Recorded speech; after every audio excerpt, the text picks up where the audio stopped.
Hey YouTube, Darksword 255 here. To wrap up 2025, I wanted to make a compilation video of all the videos that you guys seem to enjoy most on my channel. Thank you for the constant interaction, as well as supporting me and my content journey here on YouTube. I cannot wait to show you what 2026 has in store for all of us.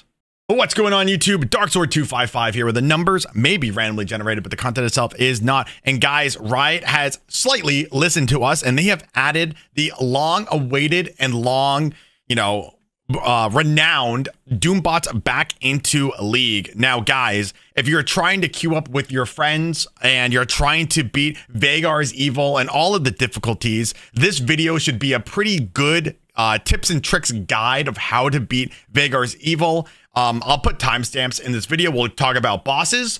We'll talk about the champions that you should play on the tier list that I'll present.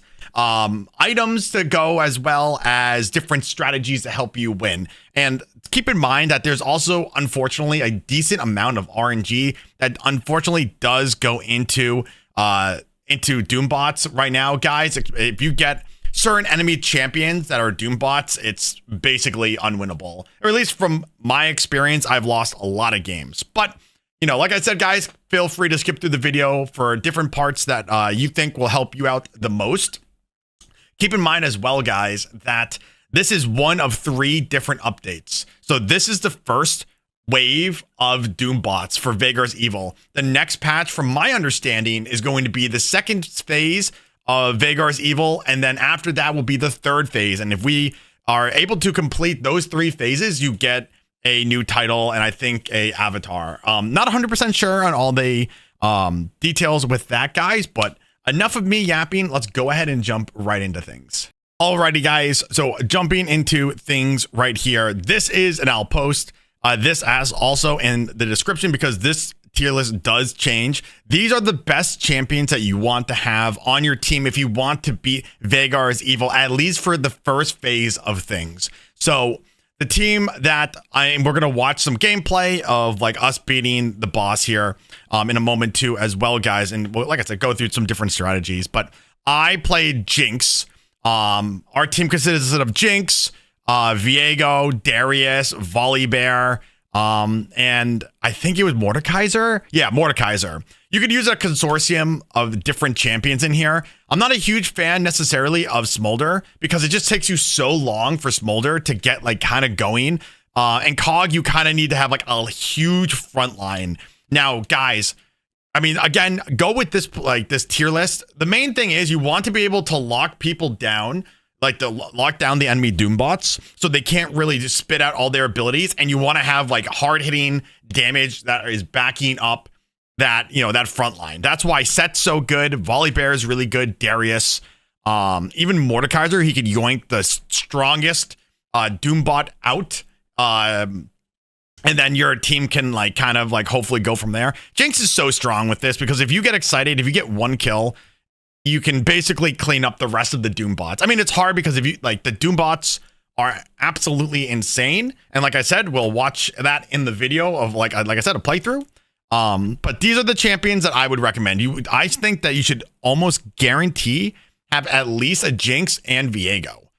They're so strong because Viego, when they die, you get obviously the soul of the Doombot and you get all of their OP abilities. So if you grab, if like Jinx kills one of the Doombots and Viego runs over and grabs its soul, then you have the OP abilities of the Doombots.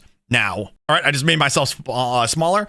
These are all of the bots that you can fight, and I'll slowly scroll through the list and we'll talk about them very, very quickly. All right, so Amumu, guys, it's in, like, so we have Amumu, Blitzcrank, Brand, Caitlyn, Cho'Gath, Corki, Diana, Jinx, Lee Sin, Lux, Malzahar, Maokai, Nami, Nautilus, Soraka, Tristana, Urgot, Wukong, Xerath. Now, let me tell you guys, out of this entire list, if you are going against Lee Sin, you're getting smurfed on. If you're going against Caitlyn, Brand, or even really Amumu's on the table, like he's a 50-50, but like if you get Lee Sin and Lux, you ought as well just restart, in my opinion. Like it's ridiculous the amount of damage that they all can do. The easiest that I have found is Blitzcrank Nautilus. Caitlyn's okay. She's not like too terrible. Jinx is impossible. If she kills one of you guys, which of course you're going to die, she gets exciting and wipes your entire team. Maokai, not Soraka actually hits really hard. So unless like Wukong is also really annoying. Zerath is, he's pretty easy because if you have a lot of lockdown, Urgot as well. So if you get a team of like that is, you know, outside of those champions, it'll be like significantly easier. And like I said, guys, I'm going to be linking both of these into the in the video's description if you want to get a closer look of like what all of their abilities do. Like for instance, the ricochet from her Q, if she hits a minion with it, it will ricochet towards the closest target, and her ult is the same way. It's just all of these abilities do crazy, crazy things, right? But enough of that, guys. So those are the two big things. You have your tier list of champions. You have obviously the roster and how the game is broken down. So there are different trials, or I guess they're called missions, right?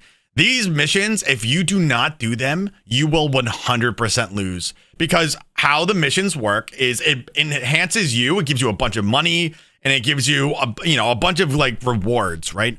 And it could be in a consortium of all of these, all of these different things. There's one that starts, I think at 10 minutes. I think that this is wrong. I think it's at 10 minutes that the first one starts, and then I think it's at 5 minutes the second one spot. So I don't know if these times are exactly correct. When we watch the gameplay, you can, make your guess, right? But, like I said, you need to do these missions. The hardest mission that I have found so far is, let me see where it is. King of the Hill. King of the Hill is insane because all of the bots will run to the hill and defend it. And it's, imagine 5 Doom bots defending versus you 5 like little plebes. Like it's basically unwinnable. It's unwinnable. King of the Hill is really, really, really hard.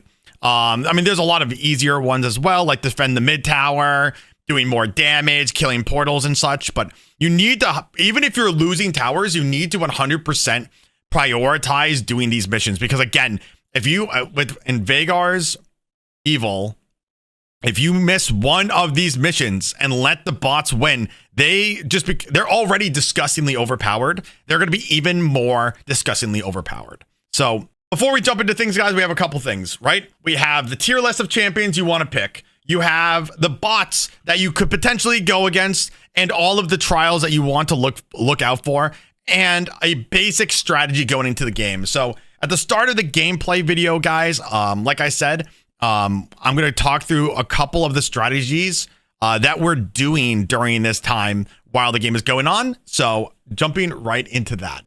Alrighty, guys, so what you're going to notice is we're spam pinging the pixel brush at the top of the map. So what you want to do is you want to have your entire team lined up right there, and you have one person that's going to drag the top bots into you. You basically want to wait until the bot is in the tri bush, and then you just hard CC and burst them. And you can start the game off with a pretty not substantial, but you could start the game off at a pretty nice gold surplus, especially if you get it on Jinx. It's like, oh, just so good. But yeah, that's an easy way to start the round off pretty strong.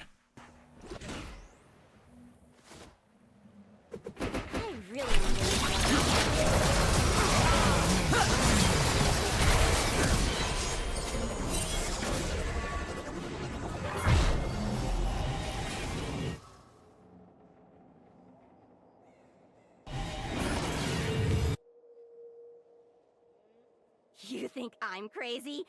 You should see my sister.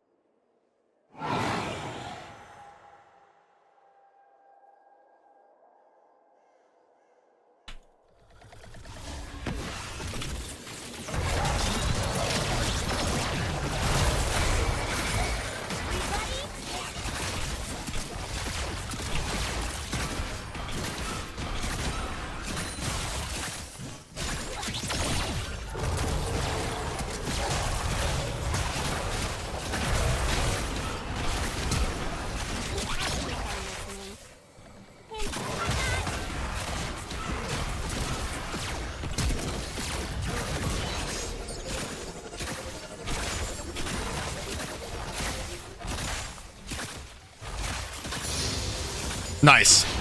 Are we resetting?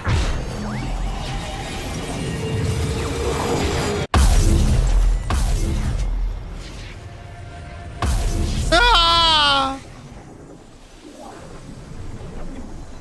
Hold on. I'm about to see something really cool.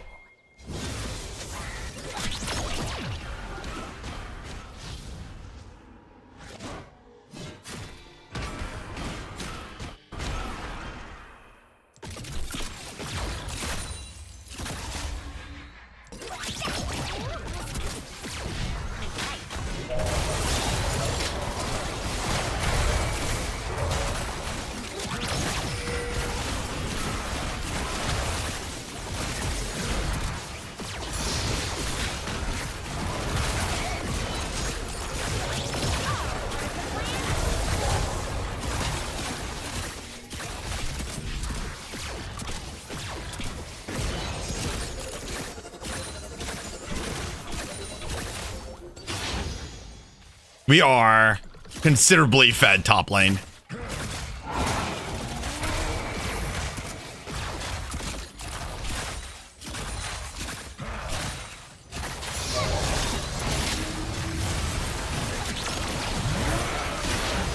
Oh my god, Gribs, come back! Gribs! I got my Slayer of Kraken.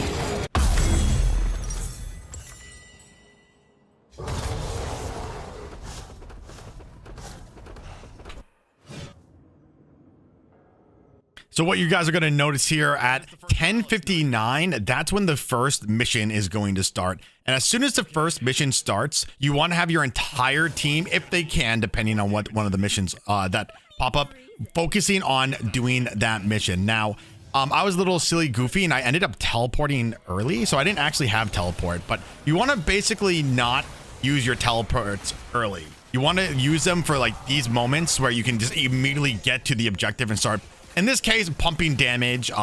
They have Singe that also runs around the map. I mean, there's a lot of different missions, but you know, utilize your teleports efficiently also, guys.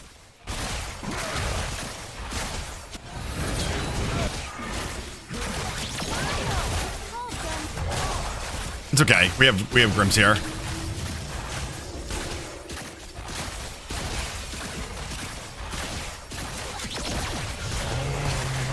Are we winning?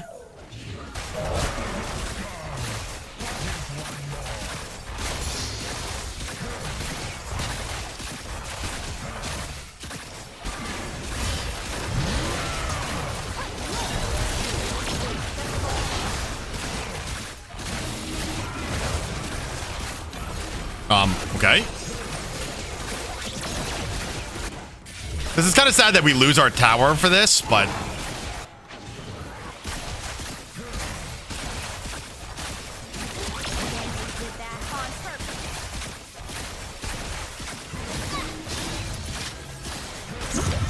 kill him, Grims.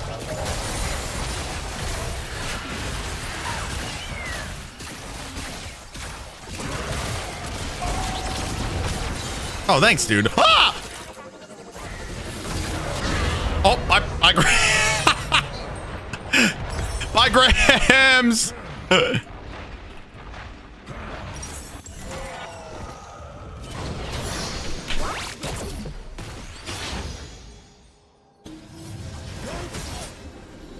Oh my god. Okay, Grims is actually just 2v1ing though. Let's go. You guys enjoying the video? Don't forget to like and subscribe so you don't miss content similar to this. Also, I do stream this content Monday through Friday at Twitch, so if you want to watch this live, come check me out there. Peace!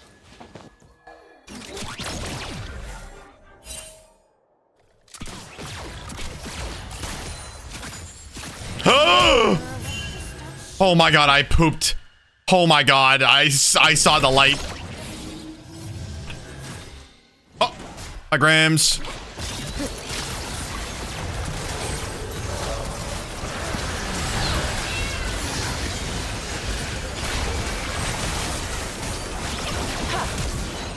Nice flash, idiot.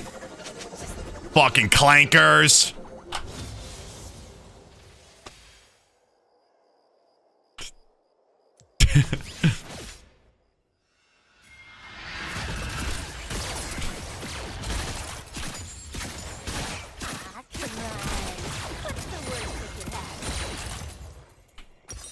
I almost had my Bork.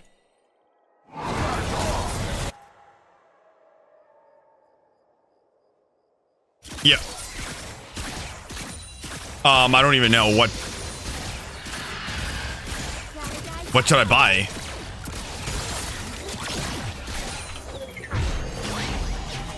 Okay, I'll get Sword of the Divine after my Bork. Okay.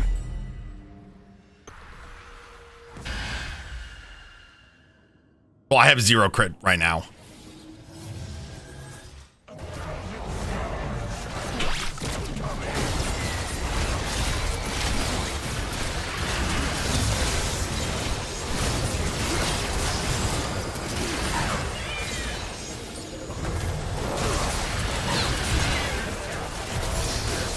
Dude, I was a what's it called for so long. I was polymorph for like that entire fight. Okay. Dude, why do they respawn in like 2 milliseconds? This is ridiculous. I know it's ridiculous.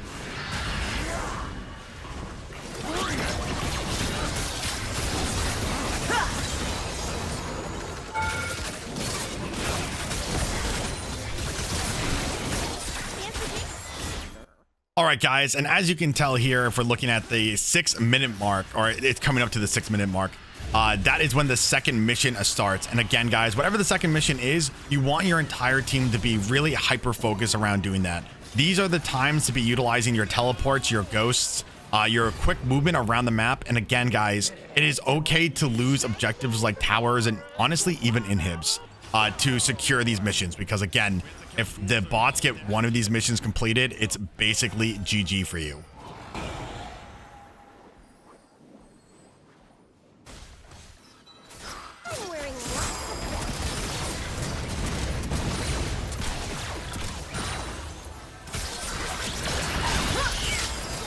I really wish I could help. Really wish I could help. Go, go, go, go, go for the ghouls. Okay.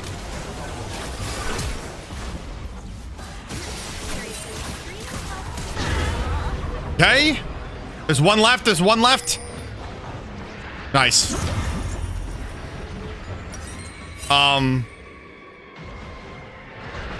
Sword of the Divine. I have acquired it. Oh my god, there's so many ghouls, dude.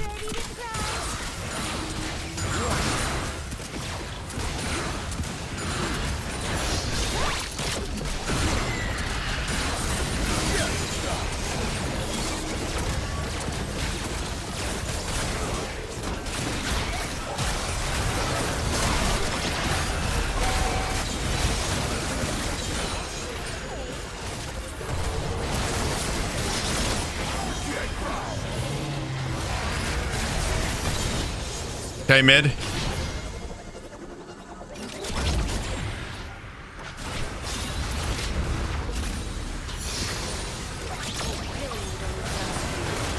Oh my god.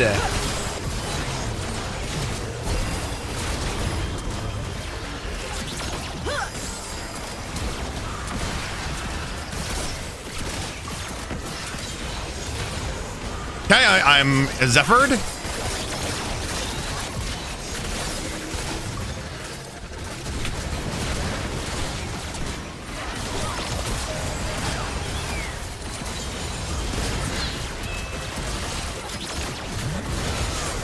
Dude, I'm so fed. It's actually nutty.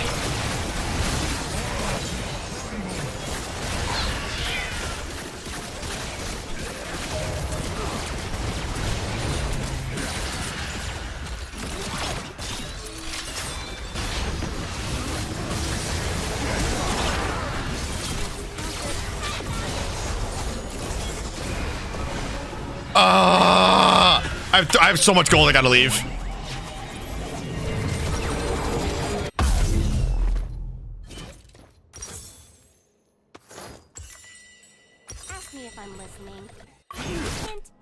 No, that's pretty bad. Oh my god, this tornado. No. Okay, just hit me. Whatever.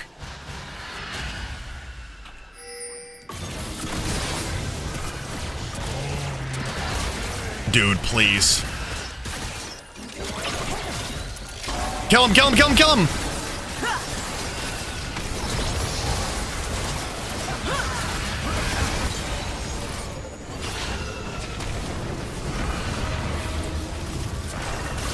Oh my god, I got taunted.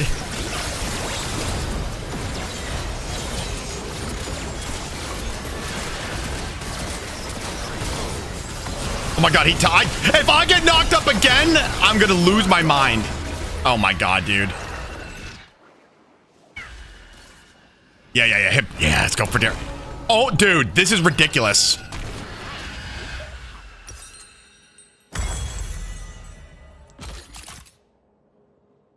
I'll get a last whisper for my last item.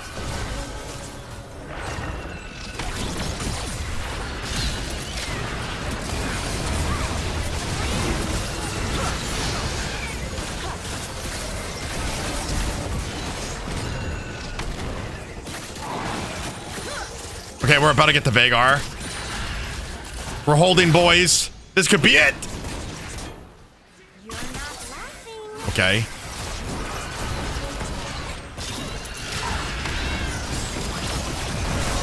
Prank him, John. Prank him. Dude, let me stop CC me, please. It's so frustrating.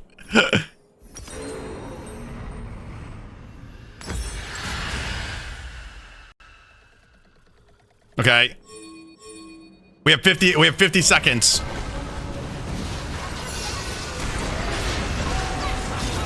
Okay, guys, we have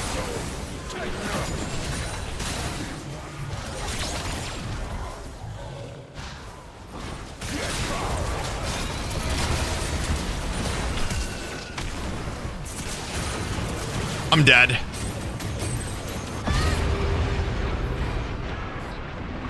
"30 seconds if we can survive."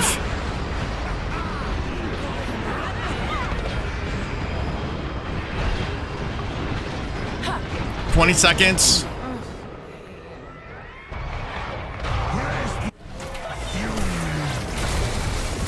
I'm here, Grims.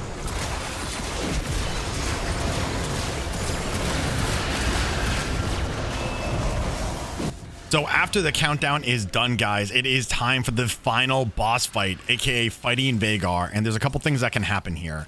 Vagar, he will either eat all of his champions, all of his allies, and become stronger, or he will produce a 5v5 where all of the champions, you know, it's a team fight basically. You kill all of the bots, and then you go ahead and fight him. And there are a total of 3 phases with this boss fight, guys. It's very deceptive because there's 2 health bars. So you knock him down one time, you knock him down again, and then you have to finish him off after that.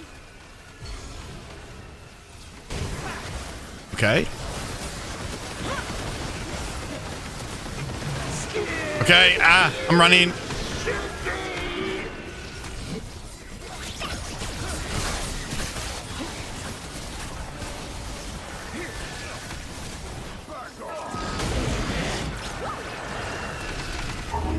Watch out!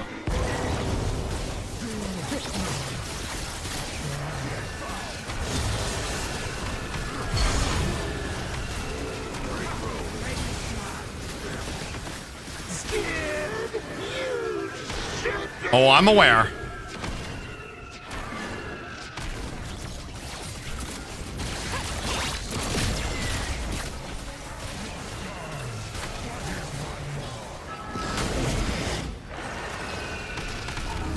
Watch out!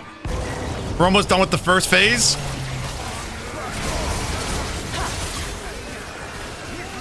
Nice, we got phase 1 down. Okay, Pasta walked right on top of me. Thank you. What is this? What do we...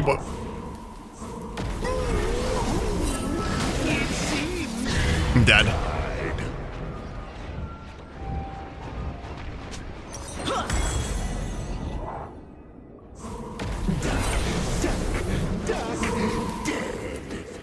It's the red one, maybe? I don't think that's the right one. It was. What is this? What is this? What is this? What is this? That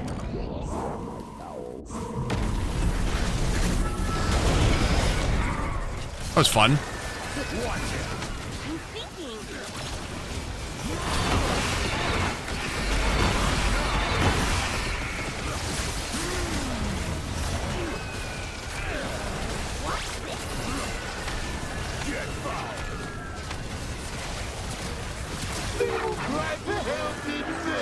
Shit.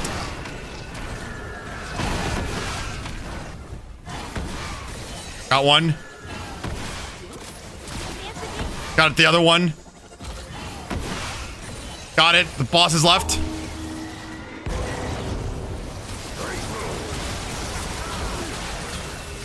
No, dude, okay.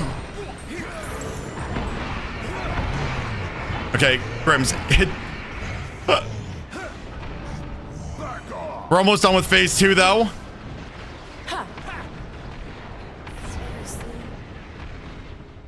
Shocked and snared.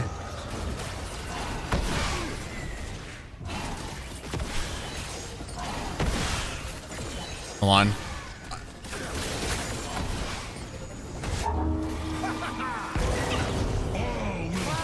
Pump and dump, pump and dump.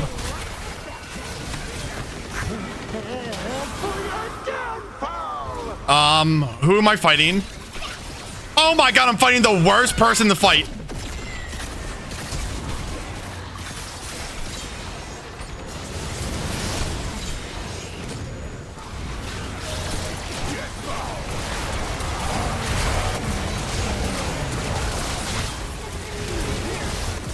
Oh my god, I got a double kill.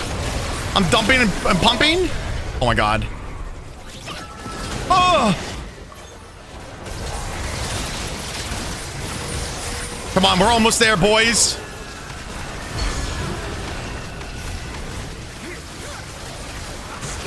Okay, it's on me. It's on me. It's on me. The eye that follows you and you have to walk around. Okay, we're chooching. Oh, that really hurt. Holy cow, that really hurt. He's halfway dead.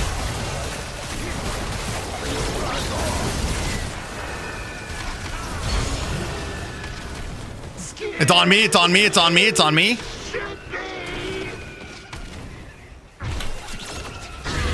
Are you, dude, that didn't even, there is literally no icon.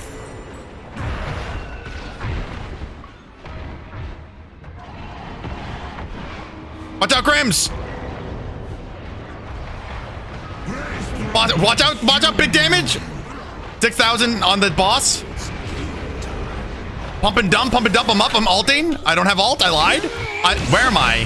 What just happened? Did we win? We won! We won! We did it! It only costed us 7 hours. Boom.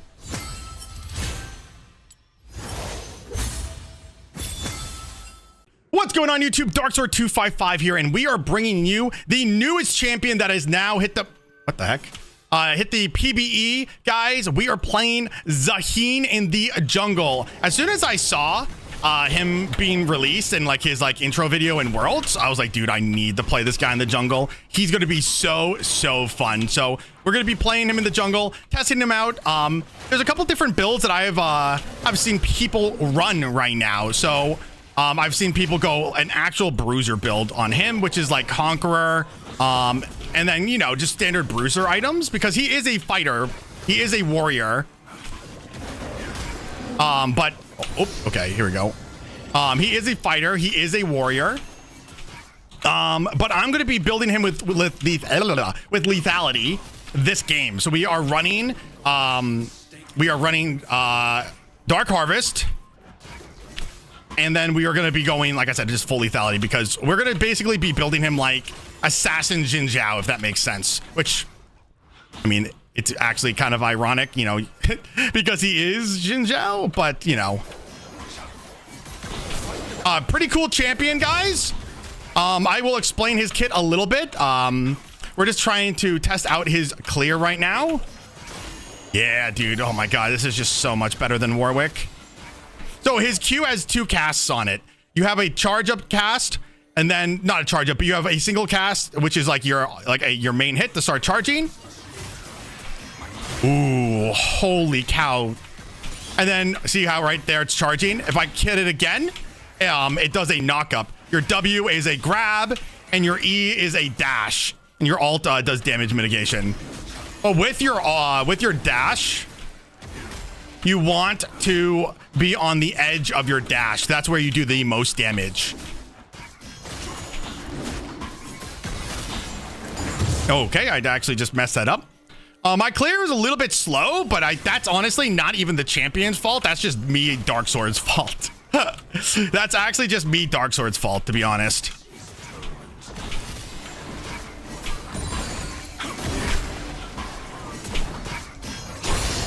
I mean, honestly, I think I should have held my... Wow, this is really warded. Okay, F it.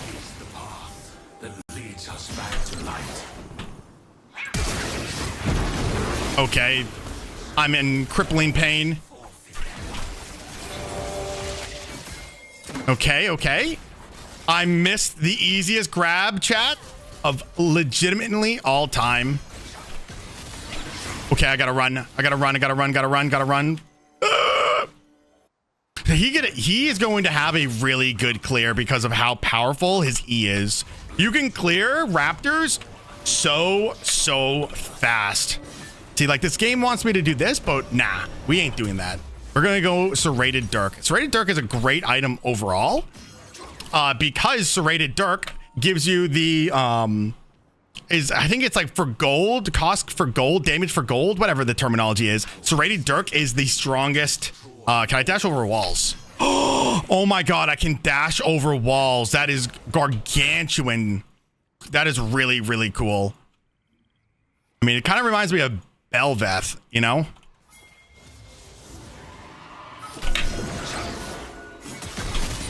Well, wow, okay, that just died in a millisecond. Holy guacamole. Their jungler is Belveth. So we do have to be a little bit careful fighting her.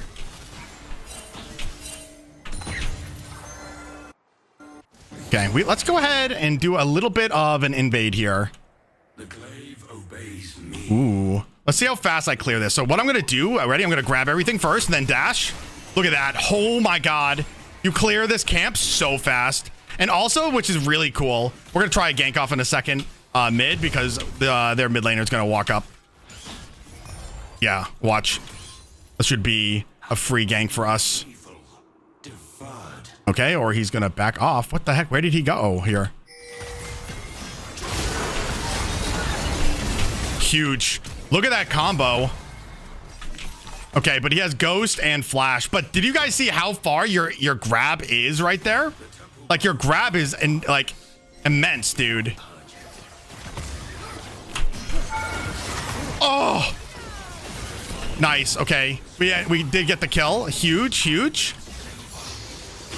Okay, cool. I'm actually going to keep farming. I am a little bit low. Watch this. Ready? We're going to dash. Okay, can't dash that wall. Good to know. So it's your grab. Ready? Bam, grab.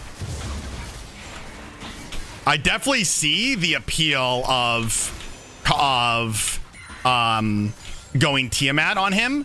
But really, dude, he has like already such a good, like, his E is just such a crazy wave clear that like, it's such a crazy wave clear that you really don't need. See if we can gank mid again. He shouldn't have any sums.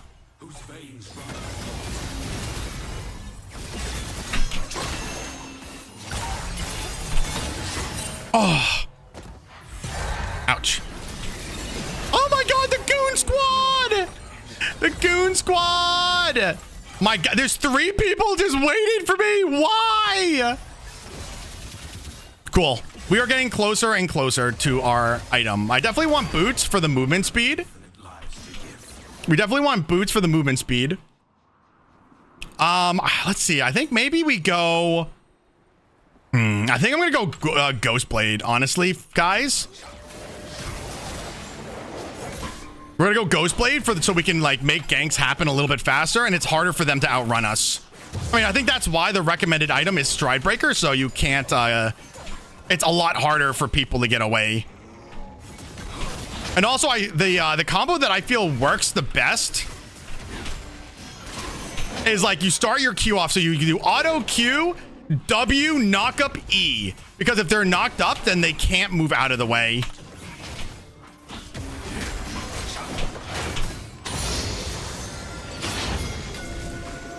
Huge. So we definitely need to get this and yeet. Yeah, dude. Oh my god. Again, you know, I'm used to playing Warwick, and basically every jungler that I play in general, they're just all terrible. Like with wave clearing, look at that. Oh, look at that. Actually insane.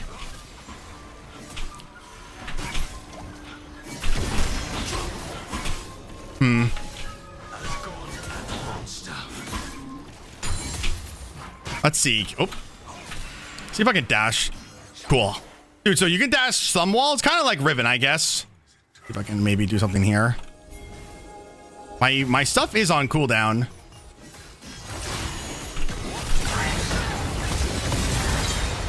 You know, I would land this W. It is a lot slower than I think, so it might be better in some circumstances to just knock them up and then grab.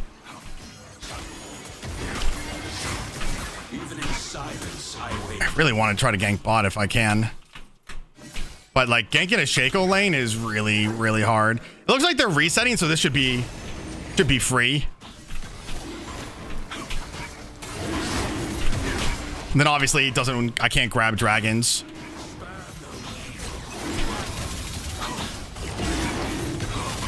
Bam, bam. Okay, so we're looking around the map. Don't know where Belveth is.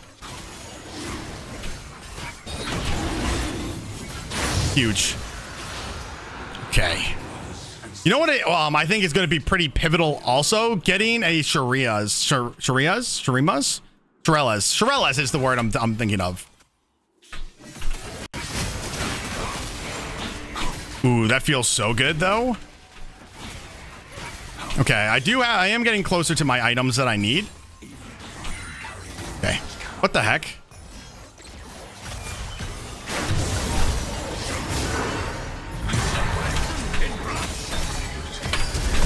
Nice. He's dead. Maybe? Okay, dodged it.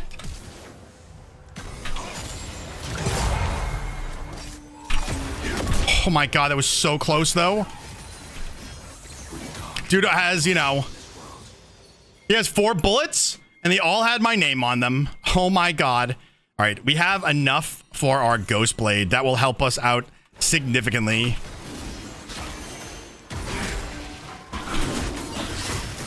Cool. This guy's pretty cool with his movement. Dude, look at the damage that we're able to do. Look at that. We only have a serrated Dirk also.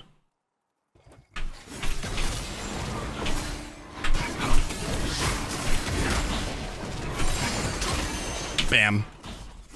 So as you guys know, I play with one of my good friends that we duo with a lot with each other. He plays Yasuo. So this champion is going to be fantabalistic to pair with him. Awesome.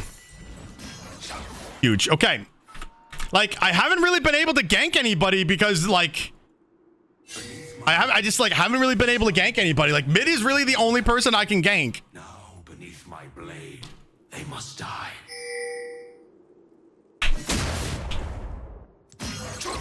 Okay. But also, like, ganking bot with this lane is just, like, absolutely giga cancer. Okay, we're gonna Ghostblade in. XD? Dude. She grabbed me! Oh my god, because it's a projectile! Dude, that is so cringe! Dude, that is hella cringe. But dude, the Ghostblade felt pretty good.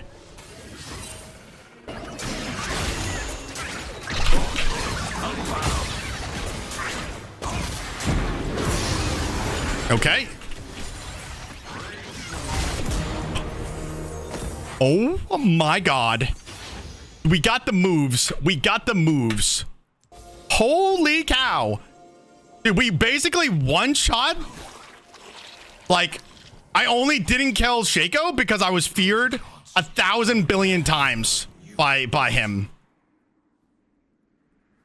See if I can. Is she 6? This is going to be a little bit of a limit test here. Oh my god, chat, look at this. Okay. Holy cow, if I had my ult, I think that she would be dead.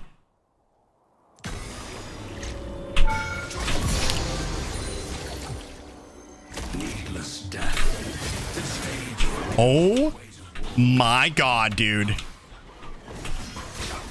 Ah. Wait, what? Wait, that not wait.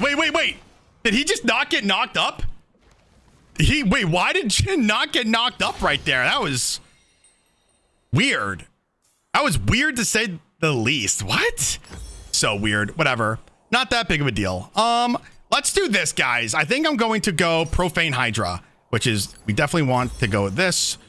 Maybe I probably, now in hindsight, probably should have started with Profane Hydra. Granted, again, he doesn't really need it, right? He has like pretty good wave management without it. I wonder if Voltric, whatever the red dagger item, it's escaping my brain hole right now, would be actually a lot better because you're like.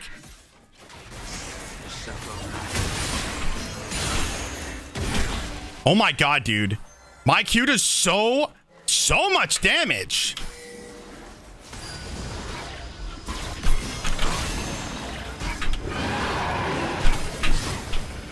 Okay. I couldn't move. Could not move. Could not move. Could not breathe. Could not see. Yeah, I think if I'm fighting highly mobile champions like Bel'Veth, I need to like knock them up and then grab them. I think that's the right call with this. But if I'm going against this, like trying to just do as much damage as possible to like, let's say Jhin, I think definitely fighting the way that I am fighting. Fighting the way that I am is the way to do it. Steady, unyielding. Flicker Blade would also be, I think, kind of fun on him. Like do like all like the most amount of like CDR as I can. Yeah, let's see if we can maybe we can get this. See how much damage we do. My sweeper is down, but we should still be. I don't think that she's on this. She might be though. Dude, look at it. Look at Shelly.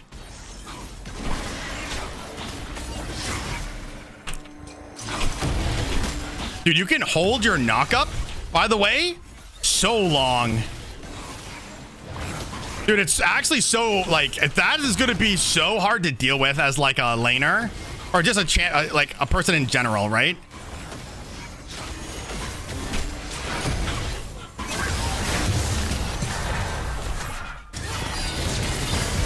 Okay, that Jhin is dead.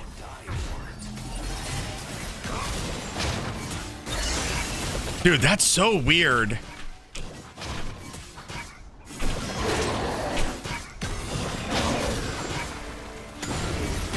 Look at, dude. It's also like pretty deceptive. Okay, my ult just didn't go off. What the fuck? Why did my ult not go off? Right, like, okay. No, man, I had that kill, man. I actually should have been able to kill her, but I think I misclicked. I'm like pretty sure that I misclicked. Like, pointy. Oh my god, dude. This guy's going elbow deep right now. Run, Timo.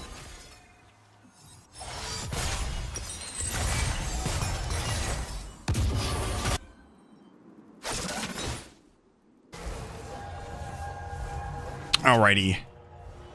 Let me spawn. Okay, we gotta go try get this dragon. To the light, bloody divine We have 7 stacks of Dark Harvest. We hit very, very hard. We hit very, very hard. Grab everything. Look at that. Boom. Almost 800 damage to...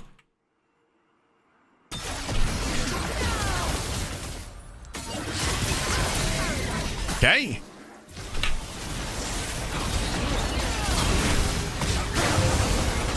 Oh, dude. Very close. Very, very close. Cool. I got my Profane Hydra. That's going to help so much. That's going to help so much. Also, can we just agree that Mel is just really disgusting to deal with?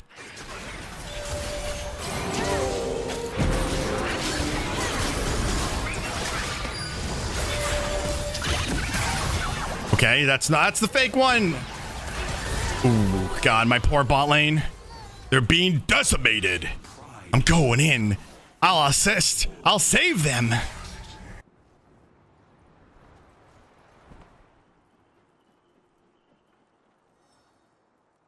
Teemo, destroy the tower. Cool. They do have feats, which is a bummer.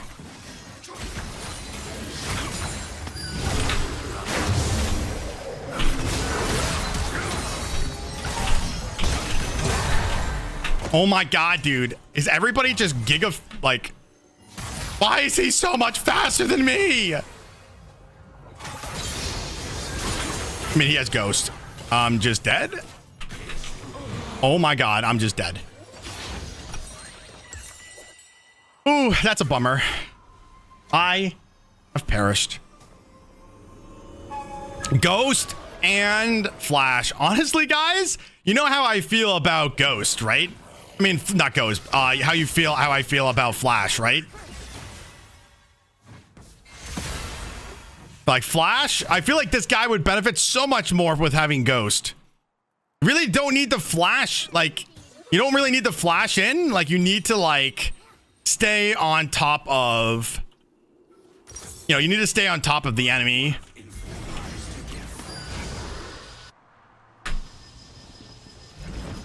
Okay, Trendemir is top. See if we can get Otacon, this will be a huge power boost for us.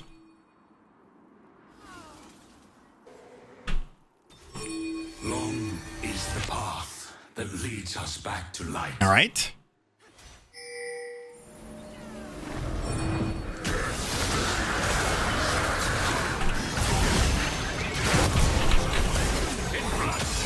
Okay. I just absolutely just destroyed that guy. Oh my God, I didn't go over the wall. Oh my God, I didn't go over the wall. Huge. Like, I know that wasn't the real one, but like, dude, my passive OP, dude. What? And then I just literally just eat into a bunch of Shaco traps. I'm gonna be honest, guys. I think instead of me going Hubris, which is what I really want to do, like, holy cow, dude. Like, I think I need to go Edge of Night with how much crap I'm being hit with. I'm being hit with Mel. I'm getting hit with Shaco. Like, it's just there's so much stuff that I am, like, just getting smacked with that I need to go Edge of Night.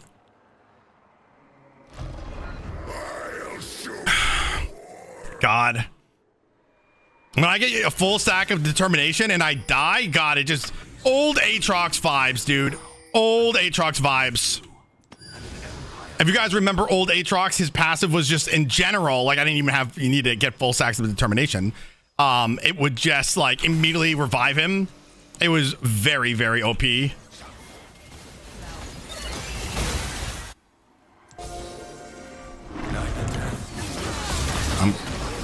Mel versus Mel. Got her.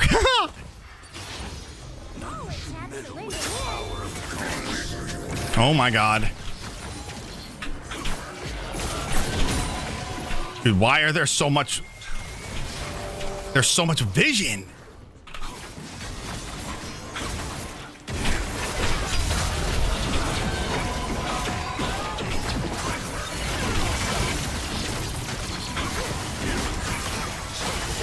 me see. Oh, so it does hurt them.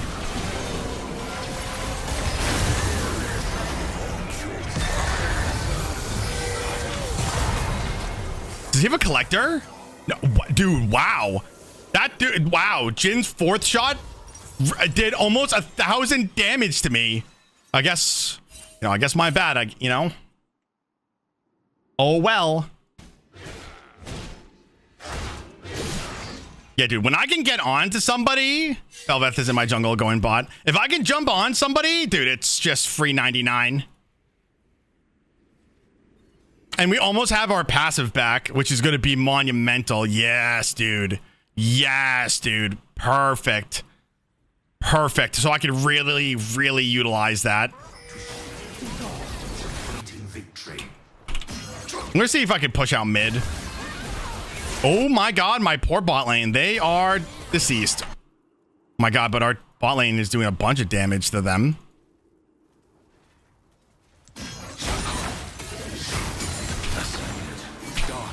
Nice. Cool. Push mid. Let's see if anybody tries to contest me. Over here. Over here. Ooh.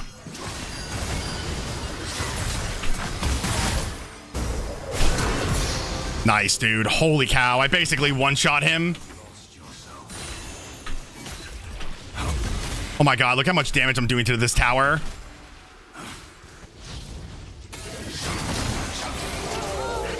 Huge.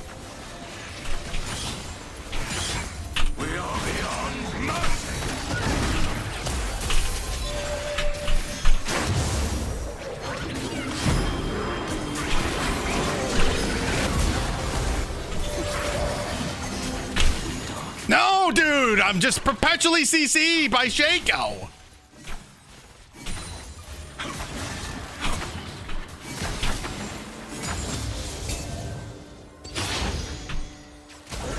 Nice. Woo, got him. Dude, I do so much damage, it's insane. Ow. Woo. That was spooky. Okay.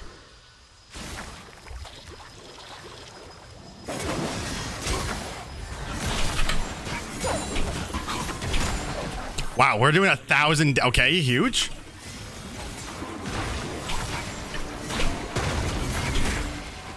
Okay, Jin is over here.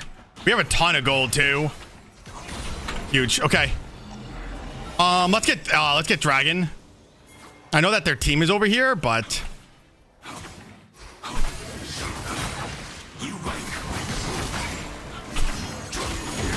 nice.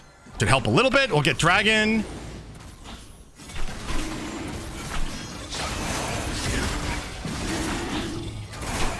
And then we will look for a Baron.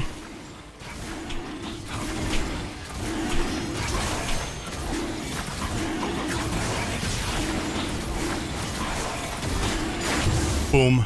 Huge.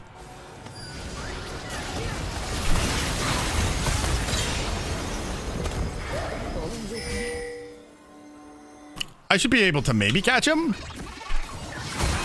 Yep.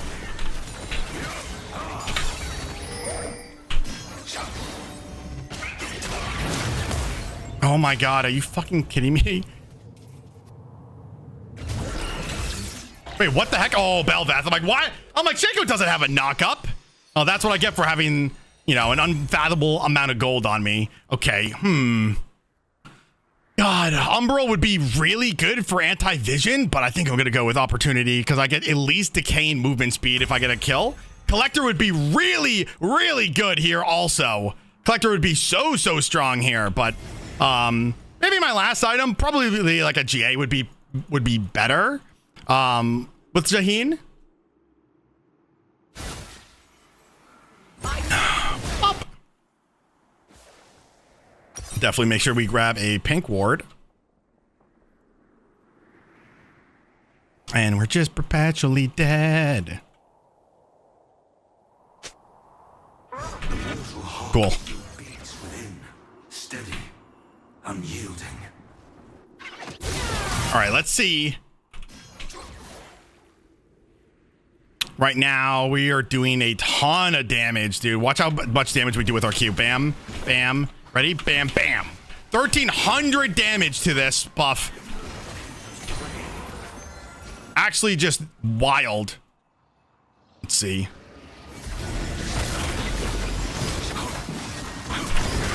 Okay, we did 500 damage to Baron.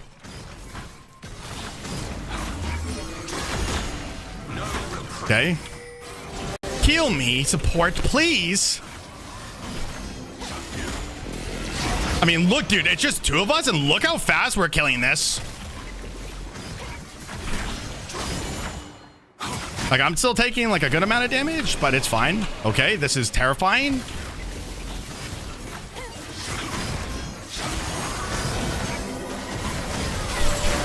Oh, my God, run! Oh, okay.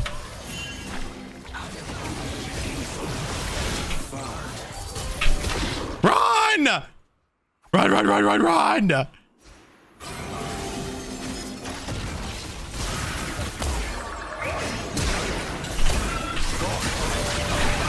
Oh!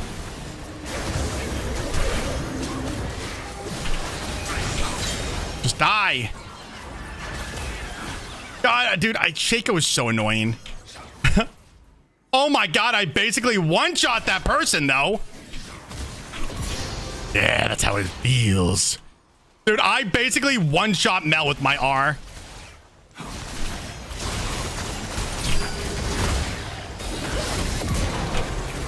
Okay, listen. For running at Belveth with, like, no stacks of anything, that was some pretty insane damage. I did, wait, that entire fight, I did almost 7,000 damage. That is a pretty crazy. Yeah, I'm gonna build Collector. I mean, stinks to, okay, so my ult, wait a second. Dude, wait a second, this is not, there's no way, dude. My ult does 1,000 damage? No way, dude, that can't be right. I get armor pen, 30% armor pen, and 1,000 damage. 1,000 damage. What am I, Cho'Gath? Dude, there's no way, dude. That can't be right. Right? I will return to the light.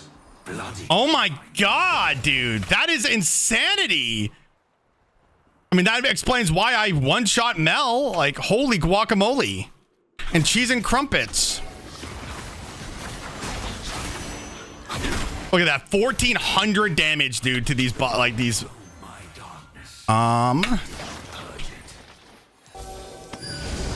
Let's see.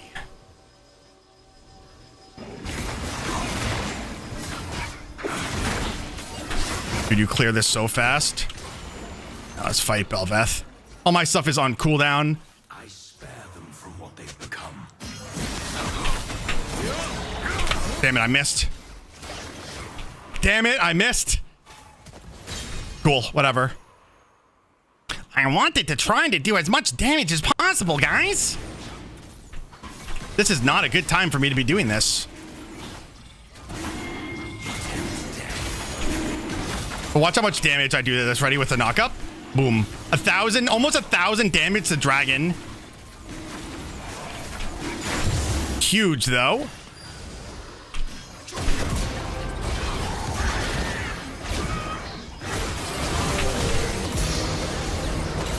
Hello? Dude, do I even need a do I even need a collector? Like, what? Dude, that was an auto Q. That was an auto Q. Oh my God, man, what? I seek the sunborn, whose veins run with rot. Oh, this click of the sentry. I want to kill that Belveth. Come here. Where are you? I'm on the prowl. That was really rude of you. Belveth, where are you? I'm hunting you. Okay, somebody's teleporting here. This is a little bit spooky. I'm not gonna lie, guys. Where are you? I can feel you in my bones. My loins, perchance. Watch this. Ready? Yeet.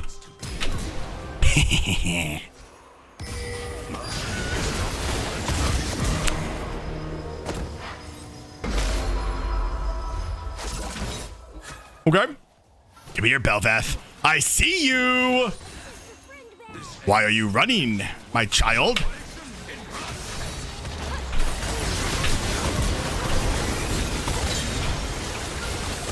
Oh my god, guys. Oh my god. Okay, of course. Oh my god, and I'm exhausted. Ah! I died. Man, I really wanted to see how much damage my R was gonna do. Landing on Belveth, but it's really hard. My god, dude, this champion is absolutely insanity. Imagine if we were able to get like an earlier like lead in the game. Like I basically at the end was two tapping people, not even 100% full build. Not even 100% full build. Absolute 20 kills, 45,000 damage. Absolutely insane, dude. What's going on YouTube? Darksword 255, and we are playing some more Zehen Jungle. Of course, I said Zaheen like so many times now. I keep saying Zehen. His name is Zehen. We are playing Zehen Jungle. The other day, I did try building him with lethality, which was absolutely fun. I also messed up my clear immediately. I'm supposed to start E, but yeah, I was not 100% paying attention. Anyway, so we are going to be trying full Bruiser Zehen this game. And we are going to see how he feels. I did have fun playing playing him with lethality, but I definitely do feel like his calling is for prolonged fights because of his passive. So how his passive works is you have to fill up this little bar underneath his mana bar, and once you get that, full of determination is what it's called, you get his ultimate, not his ultimate, his passive, which is basically a revive, very similar to old Aatrox revive, if you guys have been playing the game for any amount of time.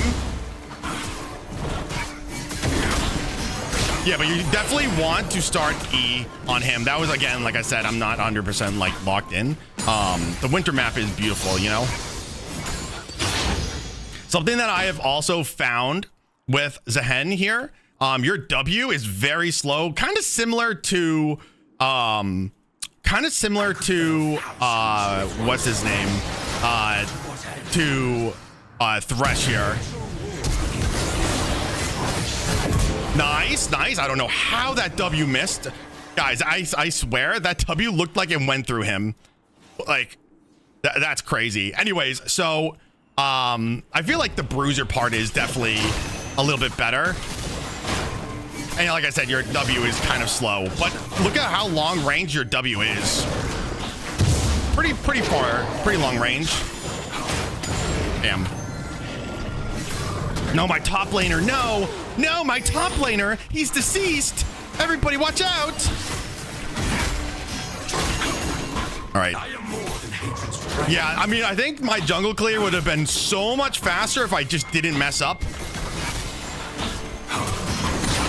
But also look how long I can hold his Q, like his secondary Q.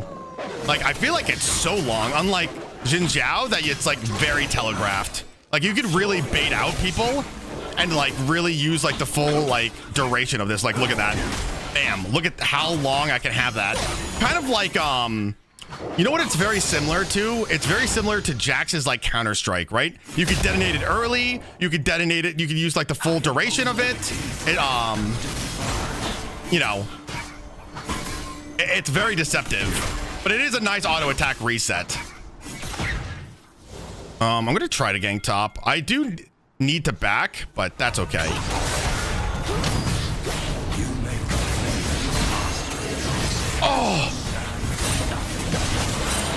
Oh, he slowed? Hold on. Ready? I got him. Huge. And see this part? So when you get a full like set of that, when you die, you get a revive, which is really, really nice. So I'm going to try a very, oh my God. I cannot spell apparently. I'm going to try a very similar like bruiser. Okay, I messed up. It's fine. A very similar bruise path as like Mbessa. We're going to try to go Eclipse into Spear into maybe a Black Cleaver. See how that feels. On because we're doing a lot of ability attacks, so we could proc Black Cleaver.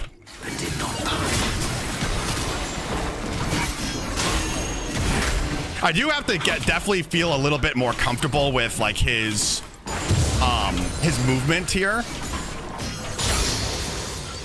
I'm gonna see if I can maybe gank bot. My blood burns the slaughter. Mr. Worldwide, T-Pain, T-Ocho. I'm not even listening to music. That's just the songs that are in my head.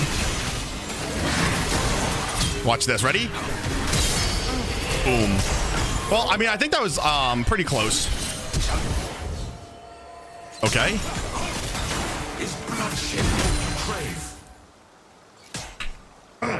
See if I can do a little bit of zesty plays against this jungler here. Everybody, shh. Everybody be quiet. Going on to full habits. Baby, he doesn't even know we're here. Everybody be quiet. The elusive hunter. It's gonna be over here. Ready? Ready? We're gonna be right here.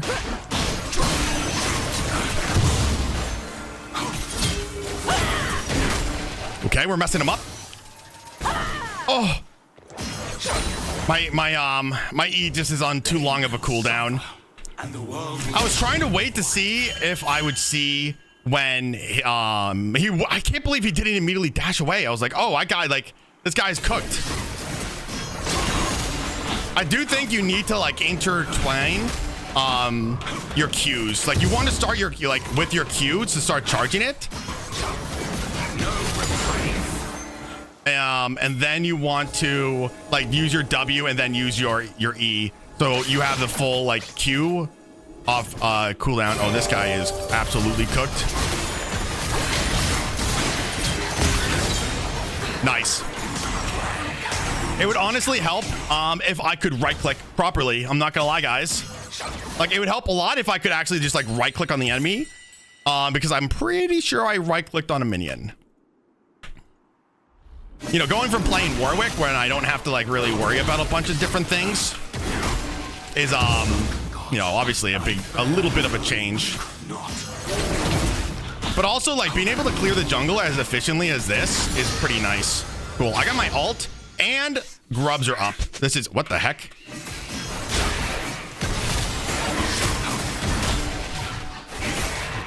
I'm gonna get this. I think I have my Eclipse. Yeah, after I kill this, I'll have my Eclipse. Okay, I lied. I don't have my Eclipse. Okay, top is getting ganked right now. Okay. My top lane Alawi's ulting. Oh my god, is she gonna kill everybody? Oh my god.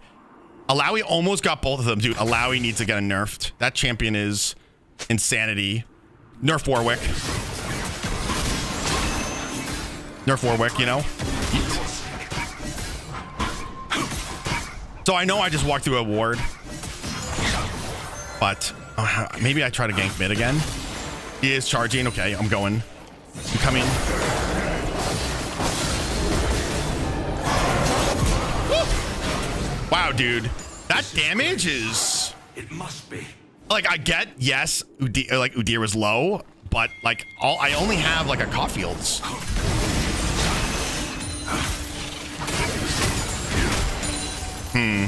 So I am running Conqueror. I'm going to be honest, it might just be better, even if you're going Bruiser, to go Hail of Blades.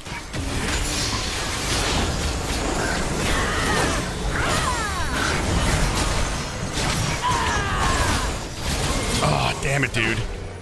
I almost got all my stacks. That would have been good if I got all my stacks. I was so close. If I got all my stacks, I would have gotten my passive and it would have given me enough time to have my teammates rotate to me.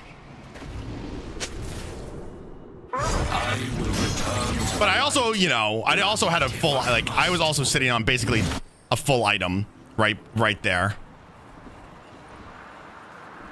And I love that I can just dash over this little wall. Yeet.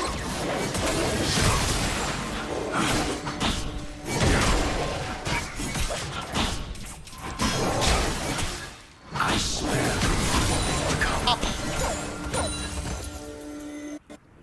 All right. I don't have R. Let's limit test a little bit. So their mid laner is a little bit more bad.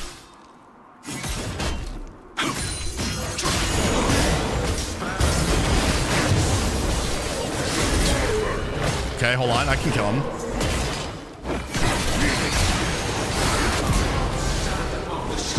I think Ari maybe saved me there, but I would have had my passive go off right there.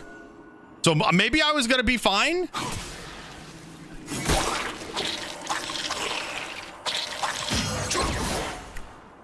Alrighty, guys. So we're in a pretty good place right now. I just am getting a little bit more into the rhythm, like dealing with like his like auto attacks, like dealing with like how to space them out, because a lot of what I'm doing is like trying to like auto attack, like see like how I'm doing like right here. It's like a little bit sloppy. So I just need to get a little bit more into the rhythm of that, and then I'll be able to like really utilize play him a little bit better, because a lot of the time, and you guys can see it, that I'm like when I'm fighting with him, I'm actually just like I'm trying to like click and do stuff and like hit my abilities when they're still on cooldown, like out of like his attack rate, like speed. So yeet. All right, we're gonna go see, maybe we can look at this Dragoon over here. I do have alt, which is pretty poggers. I do love champions that give me damage reduction. Basically everybody I play. Okay, I'm going for the counter gank.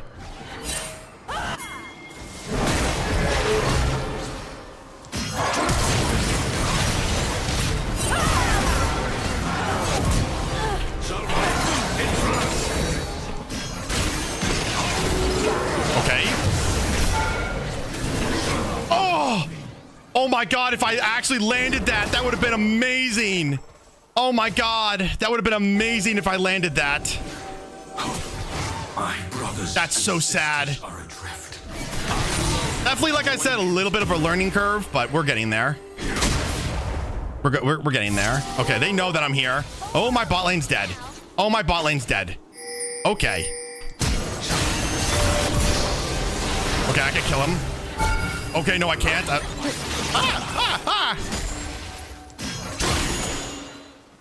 Okay, hold on.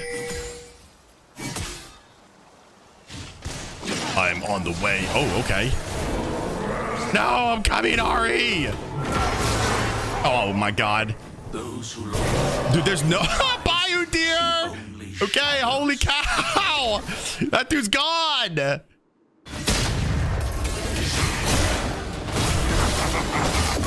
Never mind, I caught up to him. Okay, that was a lot better spacing with my auto attacks.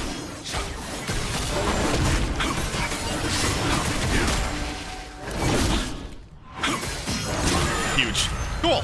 I'm going to get... you know what, guys? I'm actually just going to skip tier 2 boots and go right to spear. Yeah, also, don't ever play like me, guys, where I'm just constantly just like up on gold like that.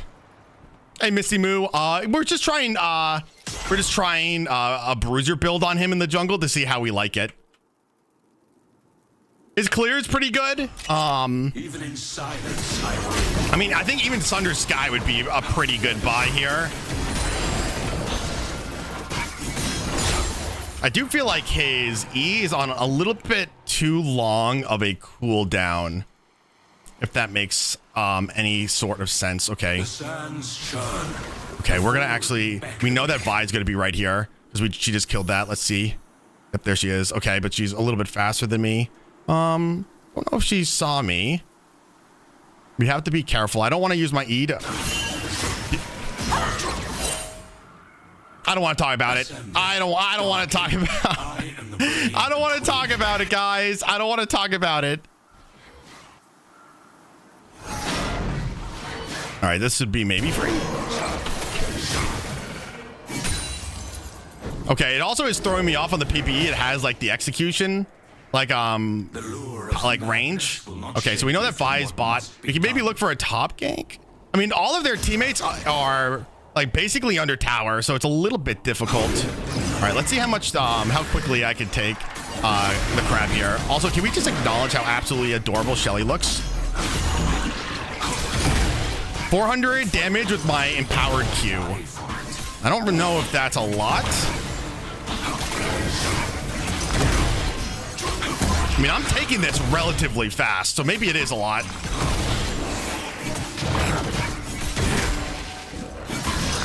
Okay, my top laner is getting cooked, unfortunately. See if I can maybe save them. Oh, never mind. It's a Lowy. Never mind. It's a Lowy. Wow, that was an insane range on that hook.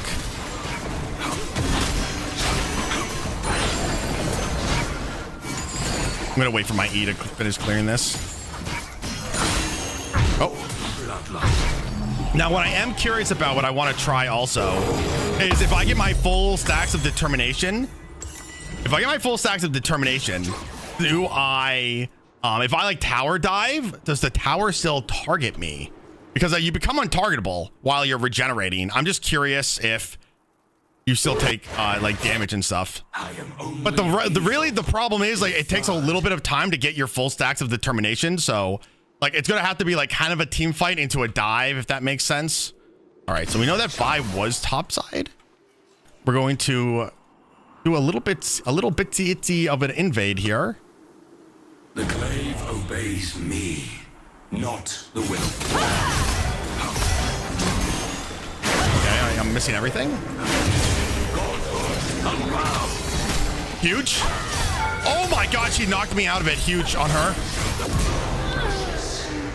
Oh, I'm okay. I got my. Okay, I lost it. Oh no. No, I lost it. Dang it, dude. I should have just fought. Oh my god, I should have just fought. Why didn't I just fight? We want to try to get the stacks with our ult, and then like we could definitely easily tower dive. I think we could easily like tower dive. We just need to be a little bit more comfortable with how his abilities work.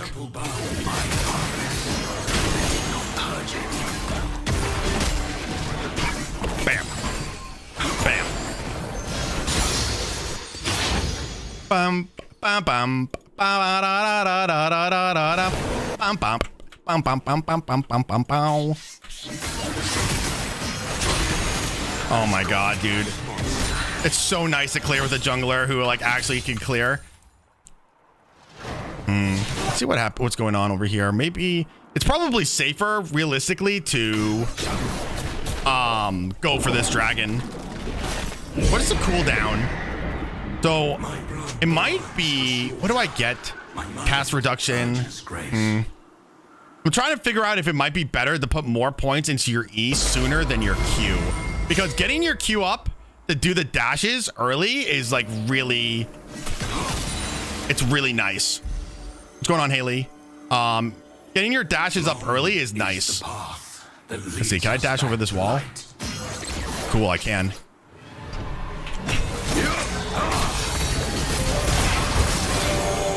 Okay. Run!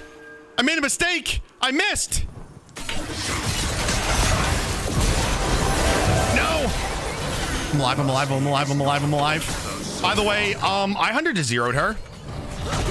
Guys.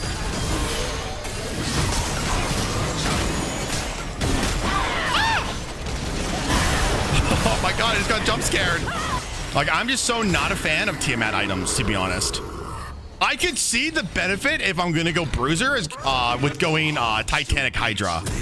I could see that's really the only benefit. I just feel like going like Black Cleaver, which gives me ability haste, is just so much better, man. Let's go to Otacon. Let's get Otacon and try to get some of these other objectives.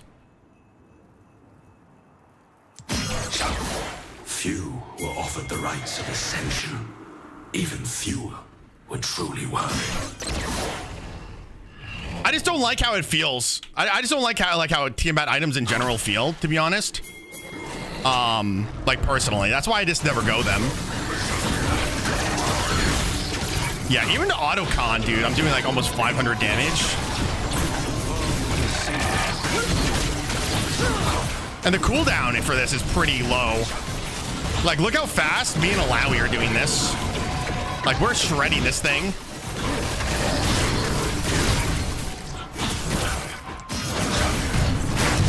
Oh, wow. Okay. Huge. All right, let's push top. They might be on dragon. I would be on dragon if I was them. Wow. Yeah. Yep. Broken gods, I bear. Wow, we are shredding this tower, though. Damn, dude, we are melting this. Okay, this is about to be a party over here. Vi's coming. I'm a little afraid of being CC'd. A little bit. I mean, I'm like very afraid. Okay, hold on. Things are about to get zesty Italian over here. Okay, would have been nice if I didn't miss. Okay, this is going to be huge. Okay, I got some determination stacks. Nice. And I got my passive off that fight too. I mean, granted, I wasn't going to die. And we honestly don't know if it was like me. Ready, dodge, yeet.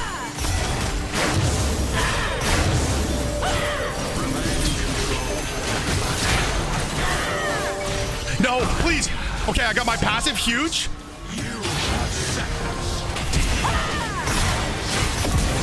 Ah, okay, dodge the Seraphine ult. Smite.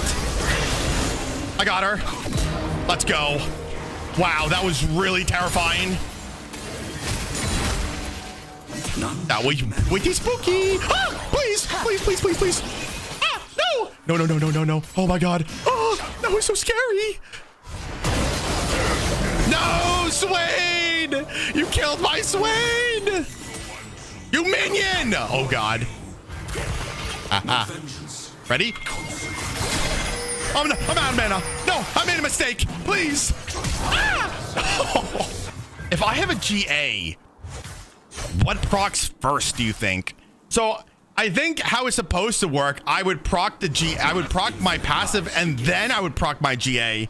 But how it worked for a long time, if you guys remember, when Malzahar would get Banshee Shield and he would get hit, he would lose the Banshee Shield and his passive shield until they finally patched it. So I am curious if that is something that, if it works the proper way. All right.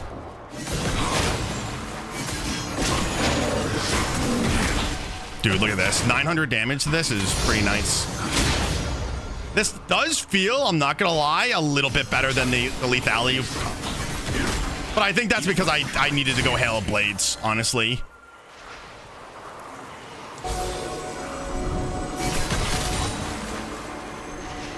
Okay, there is a party top and I want to be a part of it.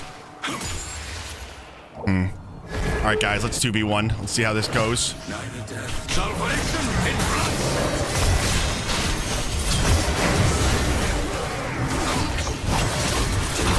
Okay, I got my passive, huge.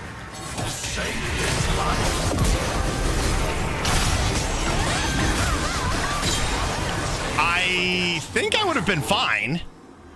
Let's risk it for the biscuit. I am kind of low, but I'm so down to do this. Oh my God, never mind. Baron really hurts. Oh my God, Baron really hurts. Okay, we're good.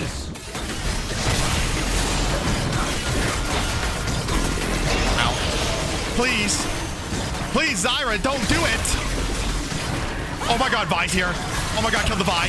Oh my God. Oh my God, I might have thrown the game. Oh my God, that's terrifying.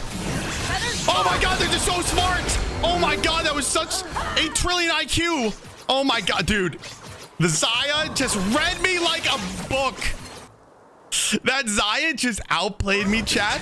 So unbelievably hard. Like, this isn't warded, and she just knew. The Zyra's just like, yeah, dude, I know that he's going to grab me.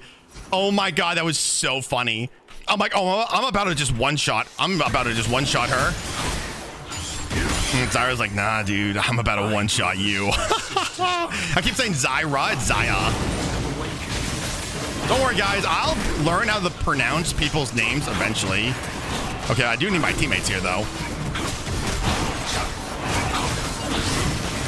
Dude, this Vi is such a problem for me. She's doing, like, super well.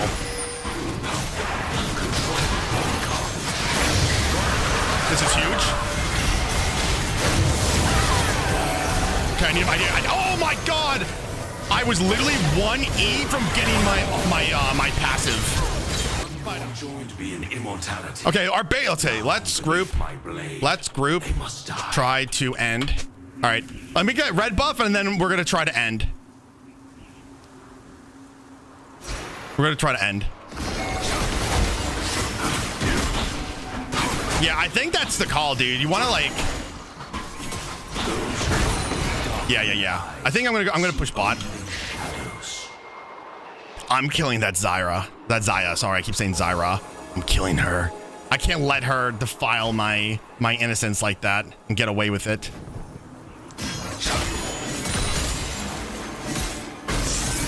See what I mean? That's why I don't like the Tiamat items. I mean, they're fighting mid. I really should be there. That's unfortunate. I'm pushing bot lane. Okay, that Vi is Hanzo Gonzo. I mean, they have a Lowy, so it should be. We should be fine. I'm just taking a little bit of a stroll. Hello, Mr. Udyr. Ouch. Wow, dude. Wow, dude. You do so much damage. What is this? Okay, hold on. Nope. Oh my God, dude, you are just so squishy. I gotta say, dude, he's feeling very strong as a warrior. He doesn't have the same kind of like crazy survivability as like Mbasa because of like all the shields that she gets. But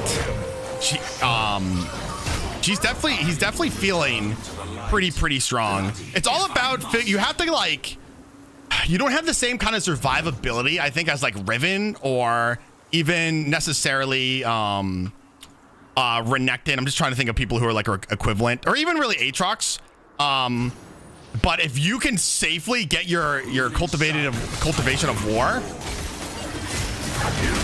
then my God, dude, if you can get your cultivation of war, you can easily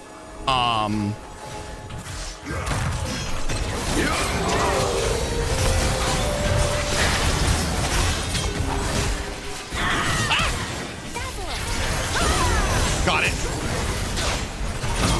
Okay, this is a bit of an extra limit test. Please. No! Oh my God, dude! That was so close. Look at their look at their HP. Wow. Huge though. Listen, guys. I warmed them up for you. I got them. You know, dude, 4-man grab right here. Oh my God, dude. So close. So close. Granted, I think I actually probably could have killed a couple people here if I was a little bit more familiar with how to use like his ability, like his auto attack, weaving them in and stuff. But yeah, that was a perfect usage of like getting his cultivation of war, aka his passive. Let's see how much damage we ended up doing. That was a pretty good game. Wow, we actually did a really good amount of damage. Obviously, Alawi did more because Alawi did Alawi things, but 34,000 damage. I tanked the most damage. So not only did I do an unbelievable amount of damage, even with me not being as proficient on Zehen, but I also tanked the most, and that's with Alawi being attacked by everybody. Actually, this is like a pretty insane build here, guys. What's going on, YouTube? Darksword 255 here, and as you guys have seen, patch 25.18 is now live, which means that Vagar's Curse is now out. And let me tell you guys, this level of difficulty for the Doombots is absolute insanity. You will absolutely need and want to watch this guide in its entirety. Let me tell you guys, I have been playing a bunch of the Doombots, and especially Vagar's Curse is unbelievably difficult. I did not believe that Doombots could genuinely get harder, but let me tell you guys, we're going to jump into it, and it is unbelievably insane how difficult this is. So in this video, guys, we're going to talk about the new and improved Doombots, how Vagar's Curse, the bots that are in it, the trials that are in it, things that you can expect, and the S tier champions, and also team comps that you need to build to make sure that you're winning in this game mode, guys. So let's go ahead. If you guys have not already subscribed to the channel, make sure to subscribe to the channel. I'm trying to get to 1,000 subscribers so I can be monetized, but make sure to subscribe, guys, and let's go ahead and jump right into things. Alrighty, guys, so like I said a moment ago, patch 25.18 is out, which means that the upgraded Doombots are here, guys. So this is what we were facing Vagar's Evil before. Now we are on Trial 2, Vagar's Curse. Now, what does that do comparatively to the last set of trials? So the difficulty is set to 50, which I can tell you it doesn't feel like that. Difficulty is set to 50. The level cap has been raised to level 30. Doombots receive 155% more experience from all sources. More lane minions will start spawning midway through the game. Vagar has Leandri's Torment, and then a bunch of new prismatic items are now available for you to purchase. Sword of the Divine, Crownless of the Shattered Queen, Hextech Gunblade, remember that amazing item for the OGs, Cruelty, Sword of Blossoming Dawn, Atma's Reckoning, Zephyr, Flesh Eater, Gargoyle Stormplate. God, I missed that item in the main game.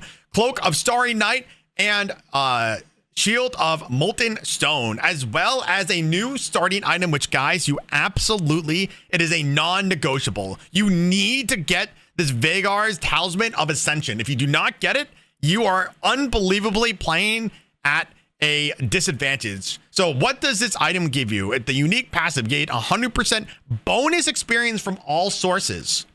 Offers no stats, cannot be sold. So initially when I did this, I thought I would just skip this item because I would rather have stats from other items, but trust me, wait until you get level 30 and you get a golden spatula, which is absolute insane stats. So no stats are given, cannot be sold, but will be worth when you hit levels 30. So when you hit level 30, you get the golden spatula, which gives you an unbelievable amount of stats. Now, the curses, guys, we've already kind of gone over the curses, but let me tell you, they're ridiculous. They're ridiculous. The Bladeful Strike, the Bush Attack, which is so aggravating, especially if you're going with against a Maokai with Bush Attack. The mushrooms that are spawning out of his bushes it's terrible. Center of the Universe, Corrupted Lamb, Respite. These are all this one right here, the Bush Attack, is really, really annoying. The Shroud, also really, really annoying. I mean, I think those are really the big ones that I found that are like extremely, at the start of the game, unbelievably annoying. And you can get any of these trials at the start of the game. I mean, these curses at the start of the game. So big annoyance with that. Moving on to the missions, guys. So these are all the missions. And again, when you're doing Doombots, you need, and one more time, need to complete these missions. If you do not complete a single mission on Vagar's Curse, you will lose the game. You need to take all of your teammates and you need to do the objective. It's a little bit it's counterintuitive to how you're used to playing League of Legends, right? You're used to playing League, defend your turrets at all costs, get minions, yes, so on and so forth. But let me tell you guys, it doesn't matter. You need to do these. You need everybody to do whatever the missions are. And I think that these timers are not correct on the wiki, guys. I've seen that the trials start at 10 minutes. And then I think it's at 5 minutes, 5:99 and below. So I don't think that these timers are correct unless they're saying at 4 minutes the mission is over, which would make sense. They're about a minute long. There are some, by the way, this Mega Ziggs is terrifying to deal with. He throws a ton of bombs around him. He's very difficult to kill. The Karthus is also really annoying. And also Sing's just like significantly faster in this game mode. So they have done a bunch of balance testing also with the bots, most notably Lee Sin. Let me tell you guys, Lee Sin is still unbelievably strong and powerful. Is he as godlike as before? Like as if you got a Lee Sin on the end, like a Lee Sin bot on the other team, would it be GG? No, it's not GG, but it's significantly easier than it was before. It's at least winnable. I do feel like there are certain champions on this list that are impossible to beat. Lux and Nami together it's really hard. Caitlyn ult, which now bounces and it does an unbelievable amount of damage. Like that is like really, really annoying. And like I said, guys, like I said in the first video, guys, I'm going to be putting all of these resources down below. So make sure to look into that if you want to read what all of the Doombots are doing. Now, guys, jumping over to the roster, this list has not been updated for 100% for the for this patch for 25-18. But for the most part, this list is how you should be. These champions should be how you're playing the game. This is what I will say, guys. And you need to, and the best success that I have found for beating Vhagar's Curse for which is the hardest difficulty for this patch for Doombots. You take 2 tanks, 2 damage dealers, and then 1 mage, which I guess mage is a damage dealer. For instance, you'll see in the game testing, we had a Shen, we had a Scion, we had Jinx and Vayne, 2 carries, as well as Vel'Koz. And the way that you want to design this team, and the reason why you want 2 tanks and 2 big damage dealers, is that tanks are funneling gold to the damage dealers. The damage dealers are, so basically the tanks are like supports for the damage dealers, trying to get them as fed as possible, to get the most amount of items as possible. So when you can, like, first of all, to make it to, to survive the 15 minutes, which is almost impossible. It's so unbelievably difficult. But that is like I said, the most times that I have beaten this level of difficulty and or have made it to the final 30 seconds, it has been with 2 tanks, 2 damage dealers, and a very strong mage that holds the middle. Again, you guys can tell me what your thought process is, what you expect. But let's go ahead, guys. Enough of me yapping. Let's go ahead and jump into the game. And so you guys can see how absolutely crazy lunacy that this new difficulty is. Yep, let's survive. Hee hee. Evil lurks around. Nope. Alrighty, guys, so what you're going to notice here is we're going to run up to that top bush like we did in the previous patch to see if we can ambush 1 of or 2 of the bots. Now, sometimes it's really difficult to pull the bots into this bush because they're just a little bit smarter. It's just hard to pull them. So what you're going to see is we're going to try to pull them, get our carries, first blood, or get some gold on them, and then we're going to go to our respective lanes. So as you guys can see, at the very start of the game, we have a tank top with a carry and a tank bot with another carry, and then we have a mid lane mage who's able to just kind of like AFK farm.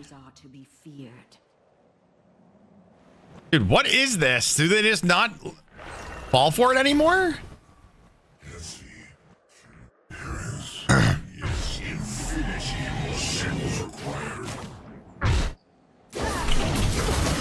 Oh my god. He backed away from the wall at like the last second. Huge, guys, huge. Okay, this is good. This is good soup, boys. This is good soup. Of course, they got the GA.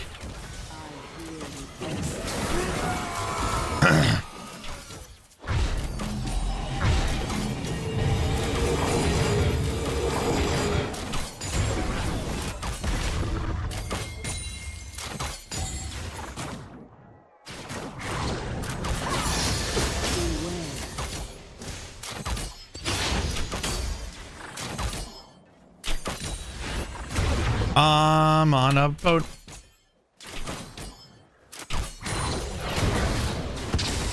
Okay.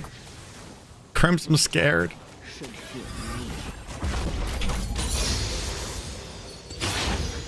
I'm gonna be honest, you saying hello does not make me feel better.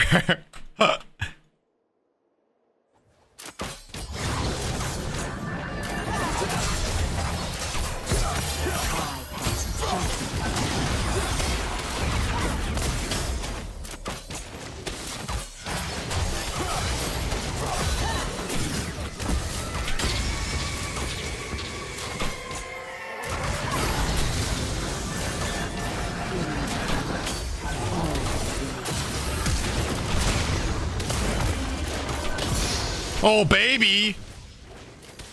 Gosu, is that him? Ah! Okay, we're good. I have about negative attack speed. Okay, well. I have in fact perished.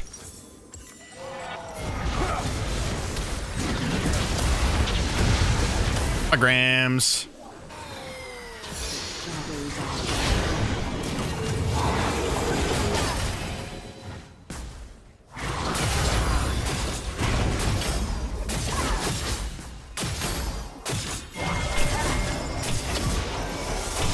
I did it. This is OP. Trial coming up soon. Minute and a half.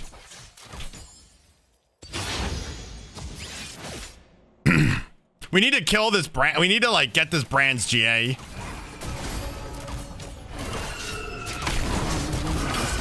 Oh, crap.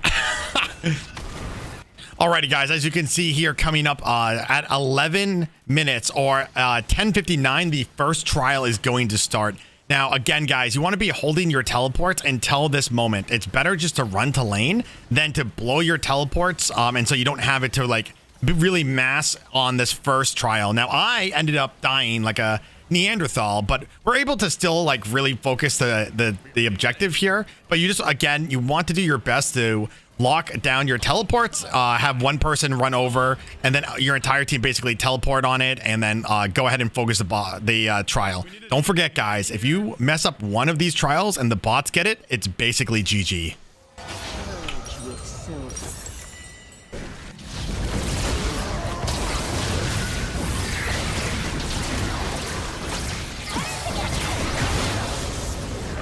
Oh, we gotta kill it. 40 seconds. I'm almost there. 30 seconds. Good. Nice. Good job, guys. Good job. BD's in the chat. What the? BD's in the chat. All is laid. But Darksword, you're... Oh, we have Infernal. Yeah, kill this guy.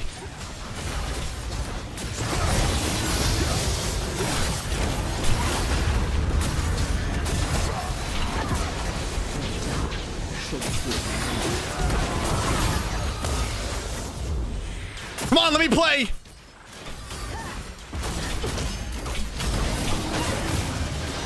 I can't move. I can't move. I wanted to move. I wanted to play the game, but the game said, nope. Effa, you are.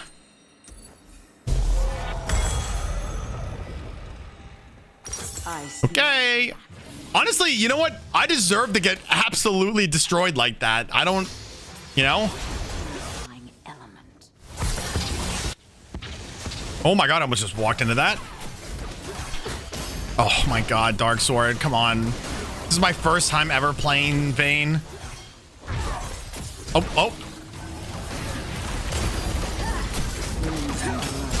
Oh, huge, guys. Good job. Uh-oh. Ow.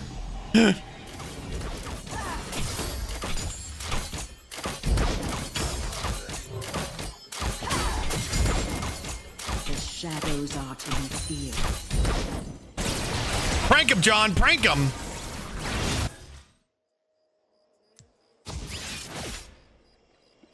trial in a minute.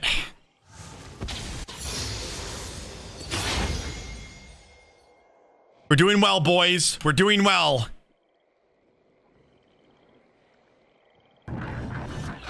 Okay. Every corner. I can feel that. Oh my god.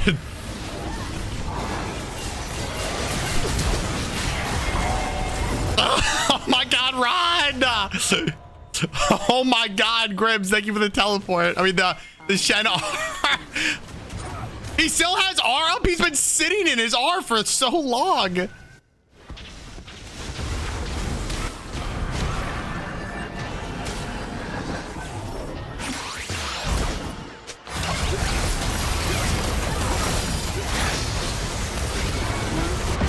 Ow. Ooh, huge Scion ult though. Into the Vel'Koz ult. Okay. Massive damage going down. Jinx into the R. Okay, huge. Oh my god, Jinx still almost died though. Got my Rage Blade. Can we peel the gargantuan angry support?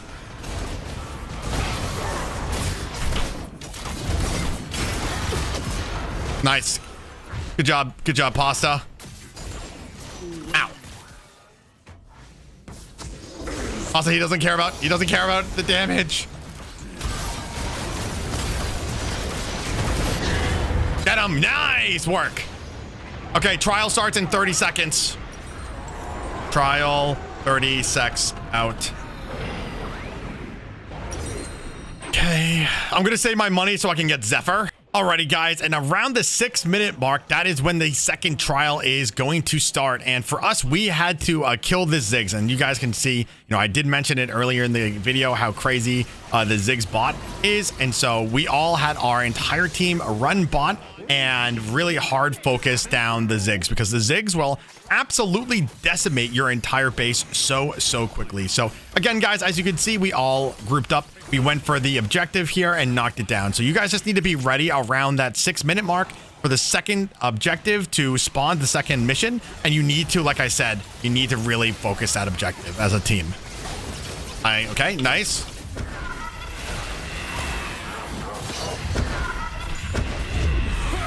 They're teleporting in.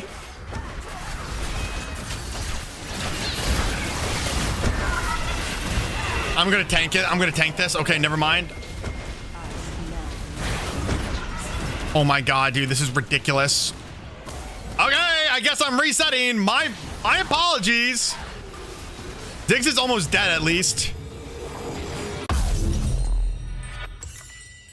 I had to back. I had like I hear the innocent cry. I had like 3 HP. I'm a cat. I'm a cat. No, come on. He's right here. I'm still a cat.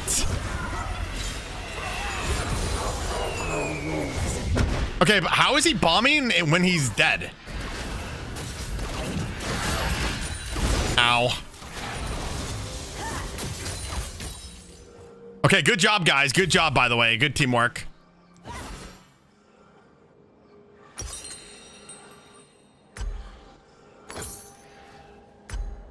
Evil lurks around everything.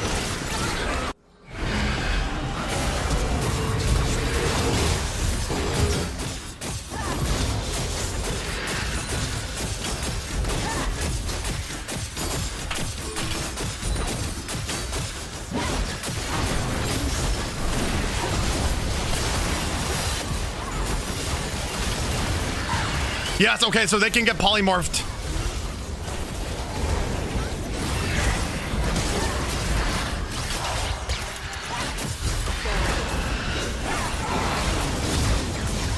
Nice, I got a triple. I cannot see anything. Nice, good job, guys. Good job. Another one? Okay, my bad for even existing. My bad. Holy cow, man. I apologize.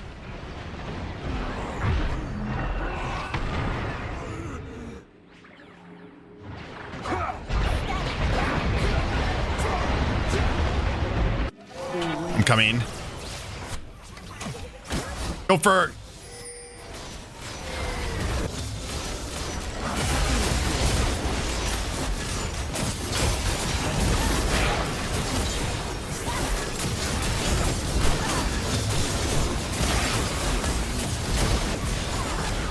Oh my god, I lived!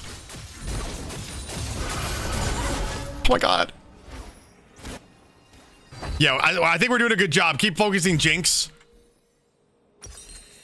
So, I mean, if she gets excited, the game's over, you know? All is laid. But also, like, them periodically getting invisibility is kind of bullshit.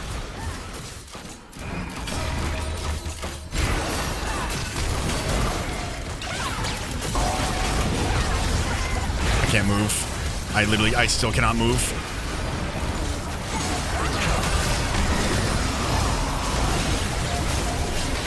I'm CC'd for eternity. Okay. Good job, Pasta. Good job. Keep on it so we can get her excited. Huge. We got a minute left, boys. Minute and a half left. We must hold here. We must hold fast. Or slow.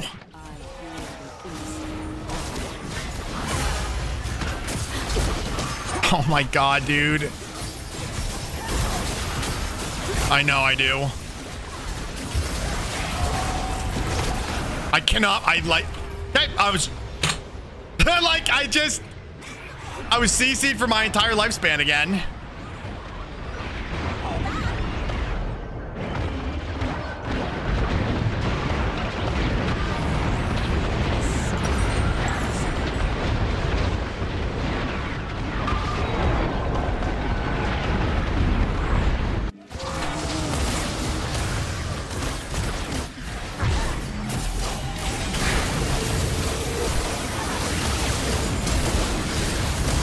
She's like slightly out of range.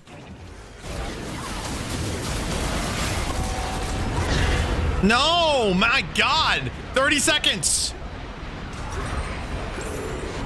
Just hold, just hold.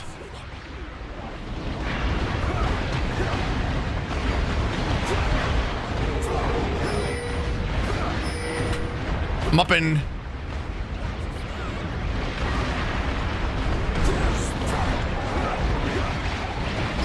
Nice, good job, guys. 10 seconds. Go heal, Grims. Go heal, go heal. Is everybody level 30? Nice. Good job, good job. Alrighty, guys, at the end of the countdown, moving up here, Vhagar will spawn with all of his teammates, and there's a couple things that can happen here. You can either 5v5 and then go into the boss fight, or Vhagar can eat basically all of the minions, and then you go right into the fight, which is, and it's going to happen to us here, is he's going to eat all the teammates, and then he's going to be even more powerful. And then, again, there are 3 phases to this boss, guys. It looks a little bit deceptive, but keep in mind, guys, it's very similar mechanics to the first boss. Honestly, it's just a lot more things are happening at the same time with this.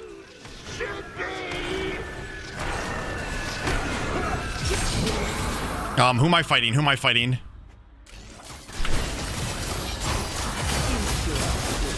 Kayling's dead.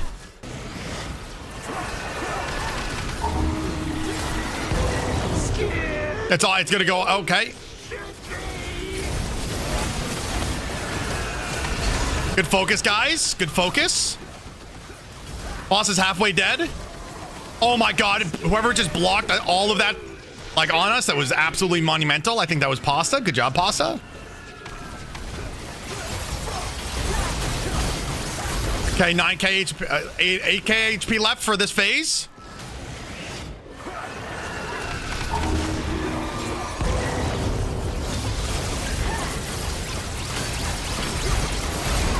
Phase 1 down. Phase 1 down.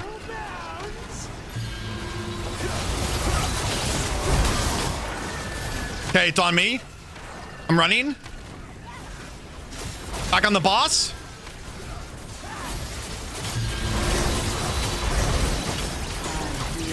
Try that. We gotta get to the thing at the top.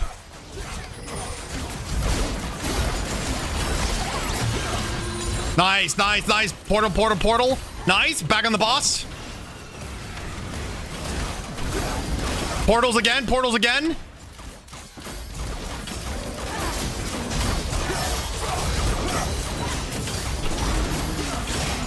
Okay, portal open on the north. Dead. Back on the boss.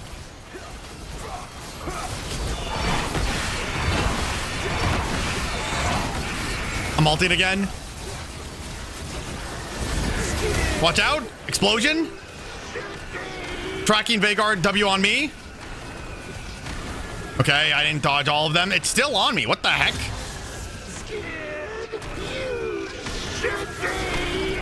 The tracking thing was on me for a long time. I had to run for a while. North, north, north, north.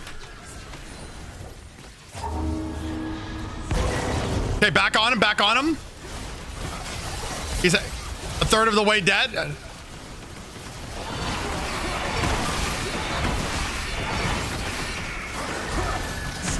Okay, we have two. Our damage is being tracked right now.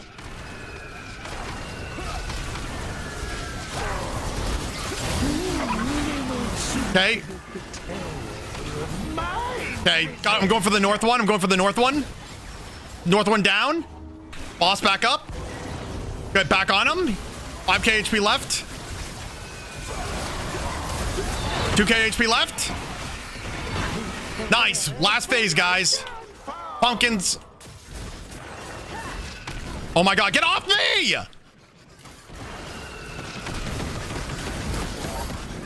Oh my god, I almost just died. That was terrifying. Okay. North, north, north.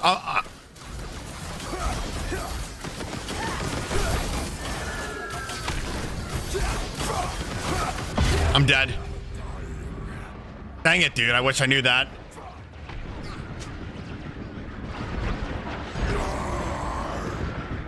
Nice.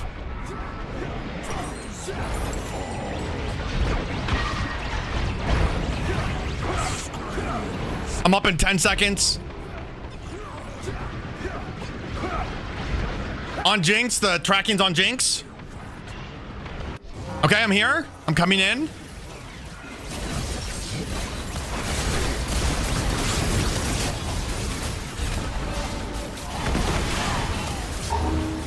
Explosion. Okay, back in.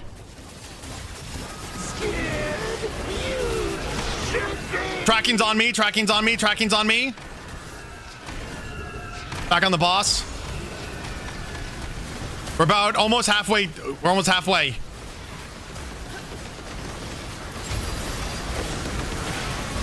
Tracking's on me again.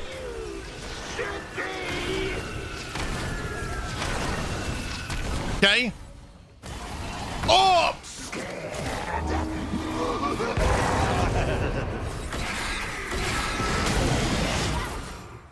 Nice, good dodge, good dodge.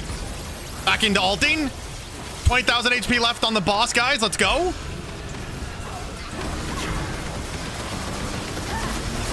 $12k HP left on the boss. Tracking's on me again.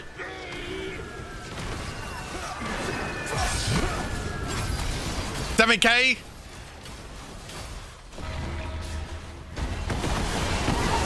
Okay, watch out, explosion. I'm on the boss again. We have 5k HP left. Oh my god, I couldn't flash away from that. 16 HP, 1600 HP. Easy. Let's go, guys. Oh my god. Let's go. Even with them having GA at the start, dude, we did it. Even with them having GA start. Oh my god. I'm really interested to see how much damage. Dude, I've won 3 of these and lost 17. Oh my god. Wow. 95,000 damage. Actually monumental. If you main Warwick or play against a lot of Warwicks, you want to definitely watch the entirety of this video. In patch 26.16, Warwick is getting some major, in my opinion, game-changing for him changes. What I ended up doing, guys, is I got into a call with a challenger Warwick main, and we discussed some different aspects of what to look forward to in this next upcoming patch. For example, Warwick now is getting his AD buffed, but his passive healing is getting greatly reduced early. So the purpose of this video, guys, I got into a call with Zillow. I'm gonna have all of his socials down below. He's an amazing Warwick player. He's also challenger, and I went ahead and talked with him about a couple different things that the typical Warwick player, mainly jungle, can look forward to in this upcoming patch.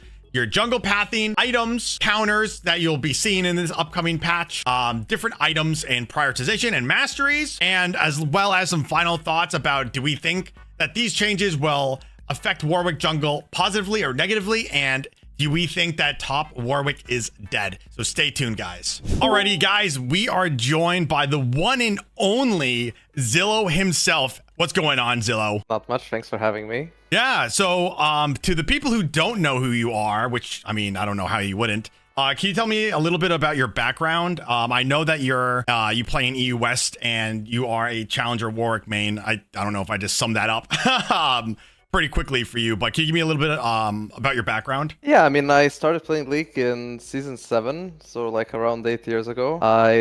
Took me a few years to like stumble upon Warwick. I tried every role, every champion, and I started climbing with him. I fell in love with him, and then I hit challenger for the first time in season 11, and I've been challenger every season since, except this season. I've only picked Grandmaster so far, unfortunately. But yeah, that's I've mostly played jungle, and that's me, I guess. Warwick is your boy. Yes, sir. Awesome. So as we are going to be discussing, obviously there's it is technically a minor change, but also a massive change. Not, similar to like the most recent, and I say that in quotes, obviously, when they changed like the lingering attack speed, all of the, like, those are some major changes. These are like some tuning, but obviously they affect, not only top lane Warwick, but also jungle Warwick. So with these changes that I've already kind of harped on, do you think that your jungle pathing will be different at all? Do you think that like starting like a buff, like a red buff or a blue buff, is still like the right call? Or do you think like starting like a minor camp like wolves or chickens is a better like path? And then like, do you still think that like full clearing is going to be like the course of action for Warwick in the jungle? I mean, realistically, if you think about it, right, healing nowadays for junglers is you just get it for free, right? So basically, when it comes to the clear speed itself, the clear speed is not gonna be nerfed early game, except for like, I guess, level 1, because they're giving him 5 AD and he's losing 6 passive damage. But like all jungle camps have the same armor and magic resist, so the damage you do will be basically the same. And in terms of like sustaining in jungle, like nobody really dies to jungle camps. That doesn't really affect it. Hasn't in like 9 seasons.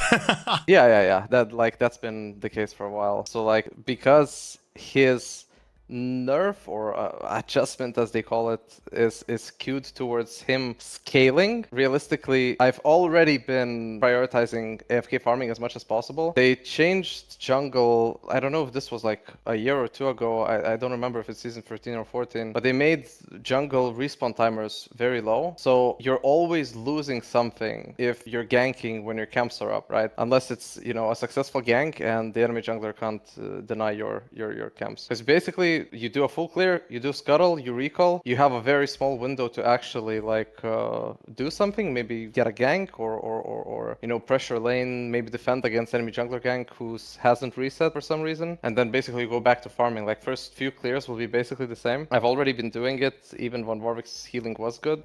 I think it's mostly catered to the fact that they nerfed Warwick's QCD, so people think that he's like an early game jungler. I don't really agree with that at all. He's already been like way better in mid game, once his ult is unlocked. So I don't think really anything's gonna change in terms of jungle fundamental gameplay. Yeah, I would agree. I think that, like, I mean, unless they're changing your Q cooldown, like your Q cooldown timer is so long that I think that change was really a huge, like, it slowed your already slow clear path that that much more. Now, you briefly talked about like either doing like a counter gank or like trying to like look for a gank. When you're clearing, do you always still clear like top side down and like try to prioritize your bot lane, or do you try to look for mid? Or like going into this next patch, what lane do you think you're going to try to focus on? Like, obviously there's a lot of factors that go into this answer, but in a very general sense, for me it would be bot lane, but I would like to know your perspective. In my games, like high elo junglers, they always path bot.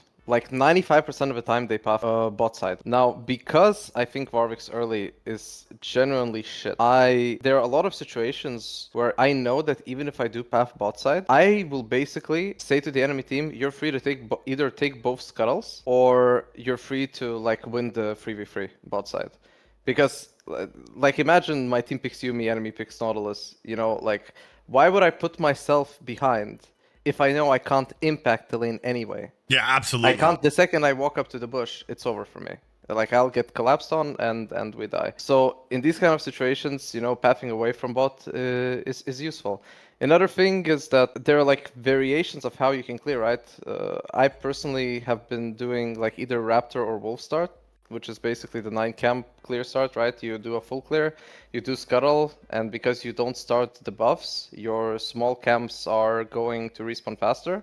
So you can basically just redo them right after scuttle, and you get either an early Tiamat or a pickaxe longsword, you know, depending on what items you go, which is either like a big power spike for, you know, the first objectives, or, you know, just overall just a buff to your clear speed. I don't know, like realistically it's like there's a lot of niche things you can do, right? If we like actually start talking about fundamentals, the state at which jungle is right now, if you start on the bot side, like either, you know, if you're starting let's say Raptors and you're pathing top side, after you do scuttle, you do Raptor Krugs, you recall Drake spawning, you can the Drake spawning, you can either already go fight it, you know, if you have prio, or you can go back to finishing your camps. Basically, you have to have a goal in mind. Are you going to be playing for the Drake? Are you going to be playing for the grubs? Look at your comp, you know, like maybe you have a Trundle top lane and you're like, yeah, this guy's probably going to enjoy me getting the grubbies. Right? Maybe absolutely. Maybe my team just drafted a better comp, right? Grubs are overall really strong when your team drafts a strong early game comp versus scaling enemy champs. Same thing for, you know, Drakes. Maybe the first Drake is Mountain Drake, which is, you know, the tankiest to take. So there's no way I'll be able to start it. Best way to secure that Drake is to let the enemy start it and then collapse on them, you know, by either setting a vision or something. Like, there are so many options, but I personally tend to just, like, farm for myself, and I only go for guarantees.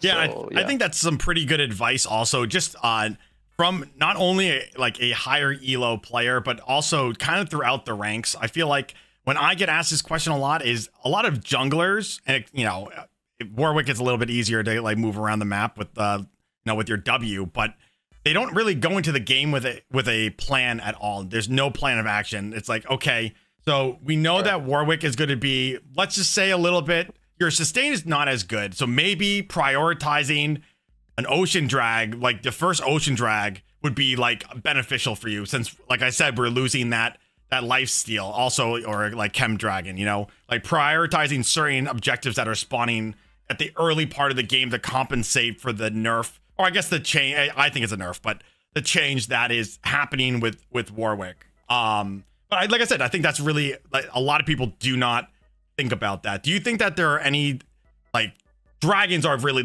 your team buff, right? Versus like grubs or like Rift Herald or anything like that. Do you still, like, what is your preferred dragon? Is it mountain dragon? Is it ocean dragon? Is it cloud dragon for like the movement around the map? Moving into this next patch, is your dragon pick, like, obviously you don't get to pick the dragon, but if you have it in a perfect world, what would you prioritize with dragons? I mean, there's several things. For Warwick specifically, the two drakes that feel the best are Mountain and Chemtech. Like Infernal Drakes, especially early game, they don't really mean anything because you get what 3% AD, 3% AP. Like most champions are only gonna, especially early game, you're just gonna have one of the stats. So you're not really even, you're getting like half of that value already, right? It's basically just 3% more damage, which you're really not gonna feel that much. Mountain Drake feels amazing because sustain overall has huge value with resistances, and it scales the best out of any of the drakes. Like if you snatch 2 mountain drakes and then get mountain soul, the game like if I get mountain soul, I don't think I ever lose the game. I don't think it's actually possible to lose with mountain soul unless your team for some reason gives them Atakan and they have been collecting the petals the whole game and they somehow end up with like 50 petals or something. Like mountain drakes are insane if you have like another tank on the team. Oh, absolutely, and especially with Warwick, which not only is his like tankiness derived from the lifesteal, but obviously your E and your resistance is just to keep you alive at lower HP. Yeah, but Ocean is also really good as a first drake. It loses value as it goes. You know, there are certain comps where stacking a bunch of them feels good. Like if you have a Seraphine comp, right? And it's redundant. Yeah. It feels good with like shielding comps because, you know, shields are up, but they're still, you know, shields to block damage. They're passively regenerating HP. It's really insane to like push them out of lane. Ocean's a good first drake. But for Warwick, yeah, I would say, I mean, Chemtechs feel really good. If you have like another champion that heals on your team, it is absolutely amazing. I will say though, with how strong the nerfs are, Chemtech as a first drake will probably not mean much for Warwick. It'll make you feel like you're used to, basically. I would say that he loses so much healing early now that the 6%, like, right, because the healing is based on how much you're healing. So if you're healing less, then the percent buff is less, right? So you're getting less value from it. I think that Chemtechs you're not even gonna feel having as the first drake anymore. As like you arrive to the mid game, it will stabilize. I think that at level 11, like Warwick will start feel like a nice champion. It's just that I play, you know, in high ranks, so for me it's rough because most games are decided before that. So you really need to be smart about your picks, and the only like white light at the end of the tunnel is the fact that it's solo queue and people make a shit ton of mistakes. Like no matter what rank you are, no matter what server you are, there are so many mistakes to capitalize on. You know, sometimes champs are too OP to do anything, but you know, most of the time you can get some advantages from that. Yeah, absolutely. I totally agree. I mean, I think that in my eyes, Warwick hits his like minor power spikes when you hit level 3 and you get your E. Then you're level 6, then level 12. Like those are like some major milestones. That I think. I mean, obviously, you know, you're gonna have to be prepared moving into this next patch that you're not going to be able to 1v1 or 1v2 early like you were able to because of the lack of healing you're going to be receiving from your passive. But moving moving on, there's not only is Warwick getting adjusted, but there's a bunch of champions that honestly counter Warwick, top lane or in jungle, that are also getting buffed, like Brand, Zyra jungle. I think we might see more of that, which is annoying. I know that Rek'Sai got changed, so I don't know. Like on paper, she counters you, but I think that she's in a really bad spot anyways. But like Sylas, for example, jungle is getting buffed, and like it is really hard, even as like right now, to out sustain Sylas, and then now you're losing that. So who do you think, like, who's going to be your ban, like moving into this next patch? Like I, for example, ban Talon every game because I cannot stand that champion clears so fast and can jump into a lane, assassinate, and then run away. Like it's and he counters you too, so it's all like really annoying. But I feel like we're going to start seeing a lot of Brand in the jungle, and definitely Sylas. I hope not. I do too. I hate that champion is terrible. Yeah, I mean, the only thing about Brand is that as soon as you get 6, it becomes interactive, and I play for getting 6 as fast as possible anyway. But I think that the majority of player base are really gonna struggle against this pick, because I don't think there's anyone that power farms early as much as me. I just, I evaluated Warwick. I'm like, he's nothing like he used to be in the past. My whole gameplay and understanding of the champ is to try to fix his weaknesses. I'm not gonna play into the champion's strengths to kite me when the only way I can ever get to Brand is if I either build Stridebreaker or when my ult is up. Because otherwise, you get kited to death, especially if he rushes Rylai's. There's no downside to that. Same with Zyra is exactly the same way. The bad part about Zyra is that her clear is actually unbelievably fast. The only weakness she has is for you to cheese invade level 1, but Warwick already sucks early, and you're gonna get collapsed on by the enemy team if they know what they're doing. So you can't even punish this weakness. So most of the time, this matchup has already been hard, just very unpopular champ. But I think when you're choosing bans, you need to ask yourself what pick is popular, based on elo you're playing, and how annoying something feels to play against. I think that's also an important factor. I'm personally perma-banning Viego because I think this champ is absolutely broken. I agree. Viegos can kite Warwick as well, because his auto range is insane. And he has basically perma-stealth and ability to face check literally anything. So vision doesn't even work against him as it does against other champs. So that is just almost impossible to punish him. Okay, you can say that Warwick's strength is how strong his E is, right, in fights. But the problem is that the cooldown is massive. The fact that Viego just gets it off cooldown and gets to use it makes Warwick the ideal champ to hijack and go into the fight right after. Yeah, and he heals taking your soul too. So he heals, takes your soul, gets your damage reduction, jumps into a group of people, fears them, then ults out, and it's unstoppable. You can't stop his ult. Like if it's unstoppable. So like he is a counter. I'm friends with Law Electro, and we've gotten to like obviously civil like conversations about. I'm like, yeah, dude, Warwick gets like obliterated by Viego. He's like, no, it doesn't. I'm like, dude, you have never been a Warwick trying to chase somebody and all they're doing is poking you as they're running and you lose your passive movement speed. And then you just can never catch them. It's the most infuriating thing about like playing Warwick. He has like terrible movement speed and like you're really reliant on your like out of combat movement speed to maneuver around anything. The only way to collapse on him is to either be so fed that you're 100 to 0 him with your ult, which is not going to be the case 99% of the time, or have Stridebreaker, which you basically sacrifice a bunch of damage and say, I don't beat you 1v1 because you're doing damage items. Even if I do slow you down and I get to reach you, you're actually going to beat me 1v1 now. Because that's just how the matchup works. And if Viego ever reaches late game with his full crit build and gets to shield bow, you're never killing him. He kills everybody on your team, then kills you last. Like, it's ridiculous. It's ridiculous. Talon was my ban when I came back after my 1 year break to League, but I don't really see him that much anymore. I don't really know why. I think the pick is good. I think he's very niche, strong. But like, God, is he strong regardless. Yeah, his clear is obnoxious. You can't really punish him in stealth. If he's smart, you can never predict where he's standing after he ults, so you can't really hit it. The only thing that you can do if you're good is use your R expecting him to E over a wall and cancel the flip, putting the wall on cooldown and forcing him to stay on your side, and then he can't really do much. But that is like, I can do that consistently, but that is first of all not enough.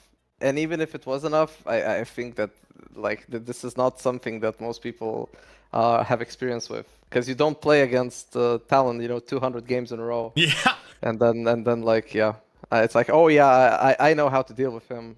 Surely like knowing enough about the kit is enough, bro. Yeah. Not only is he such a niche champion, not I say niche, but like he's just not like super meta right now. But unless you have like just the game experience, he's okay. He's okay. I think he's strong. I think he's strong, but I don't myself see a lot of him because I always, he's my permaban. But in low elo, I never see that. But like when I'm playing in Diamond Plus, like him and Lilia, I see a lot of which they're both really annoying. But like a lot of these matchups are like they're negated by your knowledge of how to play around them as Warwick, which a lot of players. The vast majority of the player base is silver and gold and like all the regions, right? So like, are you going to be able to, as like a silver or gold Warwick, be able to outplay a Talon? Like, no, right? Because like, A, you haven't played against them often. And like when he does get picked, it's like, okay, he's just going to run circles around you and you don't have the game experience to deal with that. Like, since we're talking about picks, you mentioned Silas, I think. Yeah, That you also the didn't jungle say is anything. he's like he does more damage to jungle camps, which is Mm-hmm. great. So he already has a decent clear. Now he's gonna be able to clear even faster.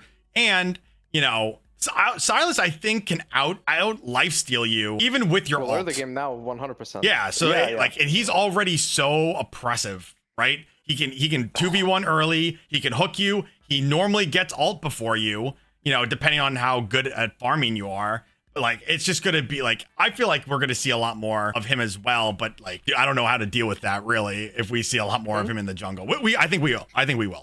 Yeah, I think the only thing that makes this matchup, I would not say that it's Silas-sided necessarily, mostly because even though like you know Warwick's ult has AD scalings, but Silas gets the converted damage. Like even if the ability only scales with AD, he still gets like a decent amount of damage from it. You know, he doesn't really care because his ult stealing converts it. But the majority of Warwick's soul damage comes from passive, right? Which Silas doesn't get. And I think that's, like, in that sense, I never found this matchup that bad. You know, if they snowball, the game's unplayable. I feel like that's the case against every champ. I don't think Warwick is special. I don't think Warwick struggles against him more than other champs struggle against him. So either he's going to be OP against everyone, or I don't think Warwick is going to really struggle that much. At least for me. I've heard that, I've talked with Super Pumped about this as well. He said that he hates playing against Silas. I don't really see him that much, and when I do see him, they honestly all kind of int. I feel like the fact that he overcommits and people kind of know to collapse on hard sustaining champions that have already committed everything. You know, like I don't think that he's that problematic. He kind of intrinsically has the same weakness as Warwick has. You know, once you collapse, once you commit with your E, you can't You're really in. run away. There's no You're running. in. You're in the fight. Yeah. It's just the same thing as Warwick. Like Warwick technically has better potential to disengage after a hard engage, right? Because if you go in with your ult, at least you can either stride, slow them, run away, or fear them, run away. Like at least you have that after ult. You know, without ult, it's different, but Silas doesn't even have that technically. Like Yeah, unless he takes your ult or somebody's ult to disengage. He doesn't have a disengage built into his kit at all. See, but because you're a Warwick main, you know how your ult works and how many weaknesses this has. So it's very easy to block him when he takes your ult to make sure that you're getting ulted so he can't run away. Because you know like where to stand so he's not, you know, capable of actually escaping. Yeah, or I even just don't holding your mind Q this down at matchup. the same time. You know, so Yeah, you slide of through him course. and then get hit, and then you're not even disrupted because of your Q, like how it works. It depends on when he presses the R, right? If you start holding the Q when he presses R, you're probably going to be dragging behind him the whole time. So like you have to already be through, like halfway through him for his ult to actually connect with you. Yeah, and you as well, the Warwick knows, like, the hitbox is terrible. If you're looking the wrong way, you just miss. So you can, even if you're looking the right way, you can also miss. Now, you've been saying a lot about Stride Breaker. So if people have not seen your YouTube video where you did like an hour and 50 minutes of like rundown of like Warwick's kit, like it's a full guide video, and I'll link it in the description below. Your main build, and I know that it's going to change because of these changes that are happening in the next patch in 25.16. Your main goal was going like Static Shiv and Kraken Slayer, and then you changed that to go, you know, you dropped the Static Shiv and then you went to Bork. So you've been saying that you've been going back the Stride Breaker.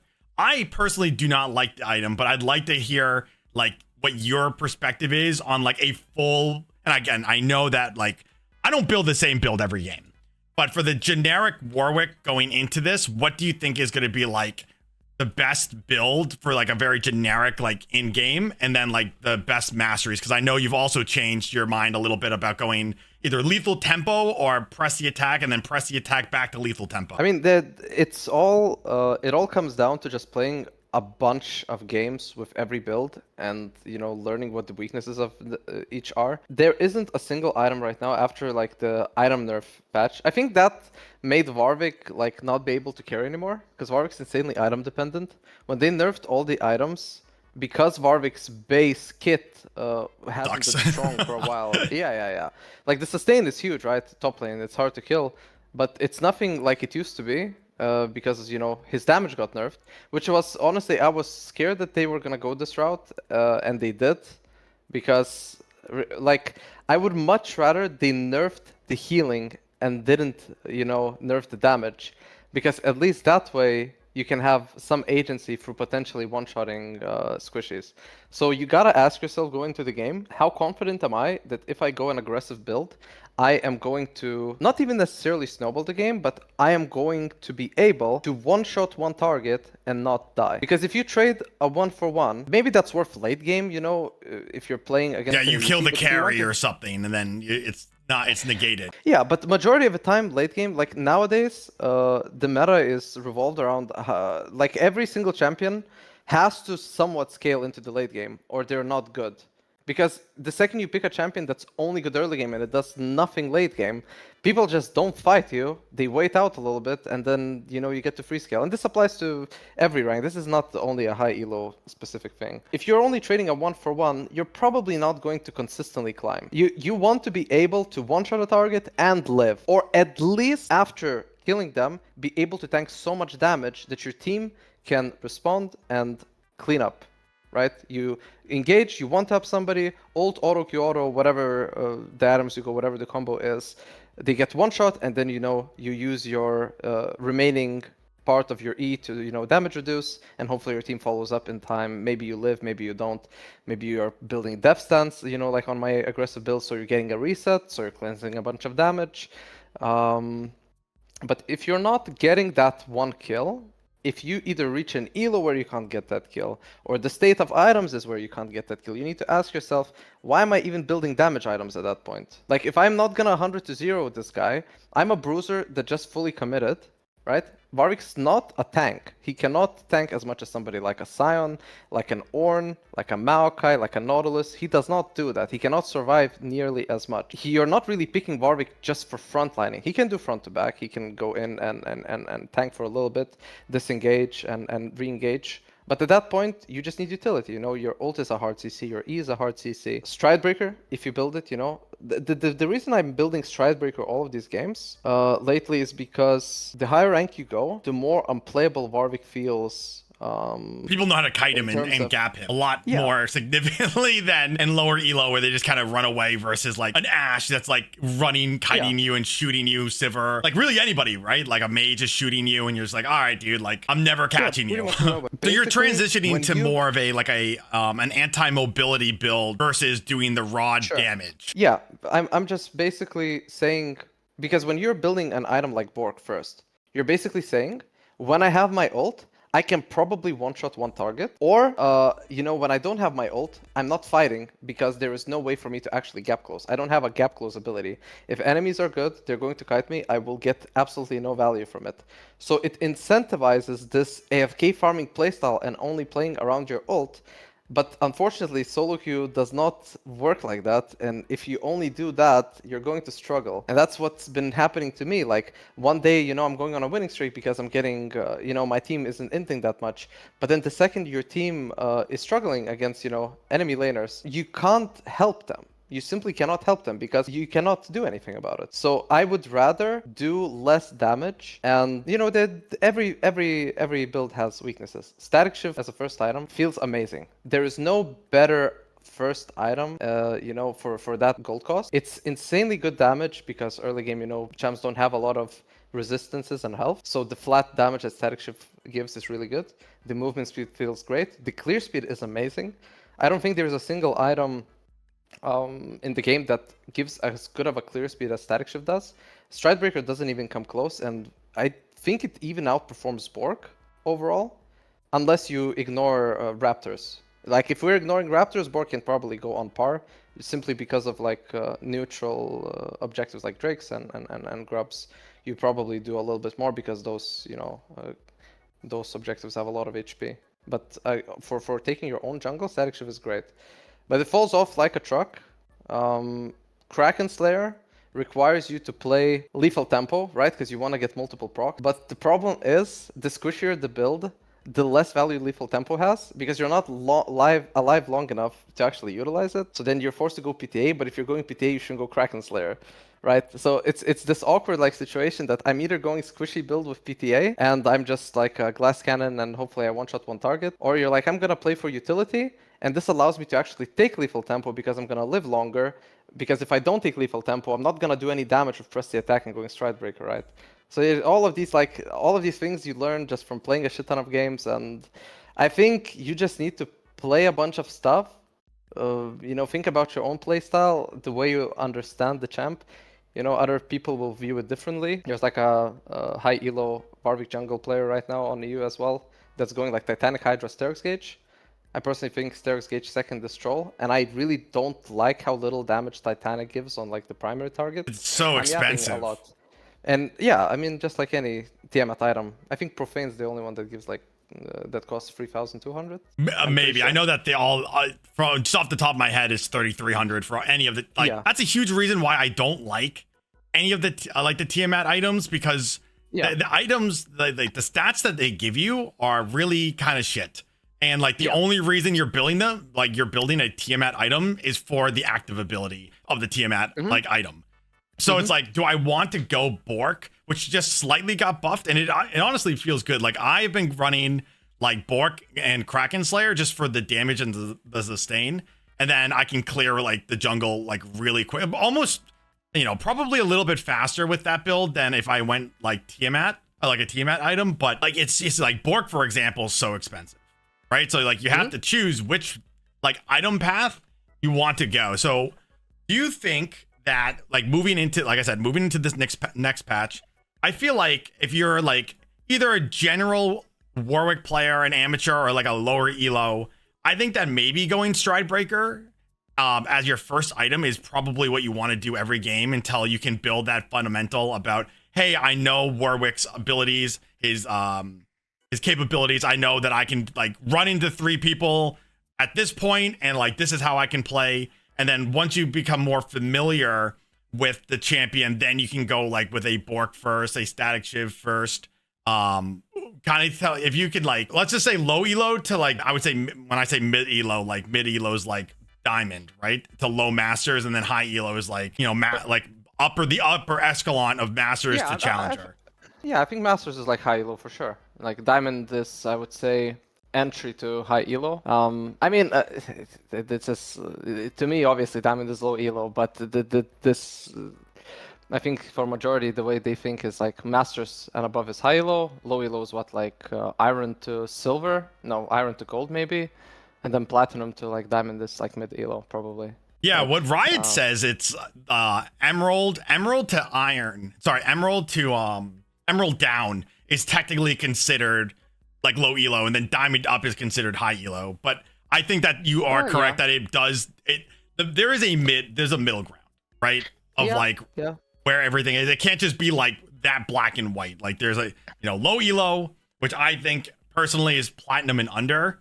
When I say platinum, I'm like plat 4 and under is low elo, and then mid elo is like plat to like diamond 4, and then high elo is probably like Diamond 1, Diamond 2, and up.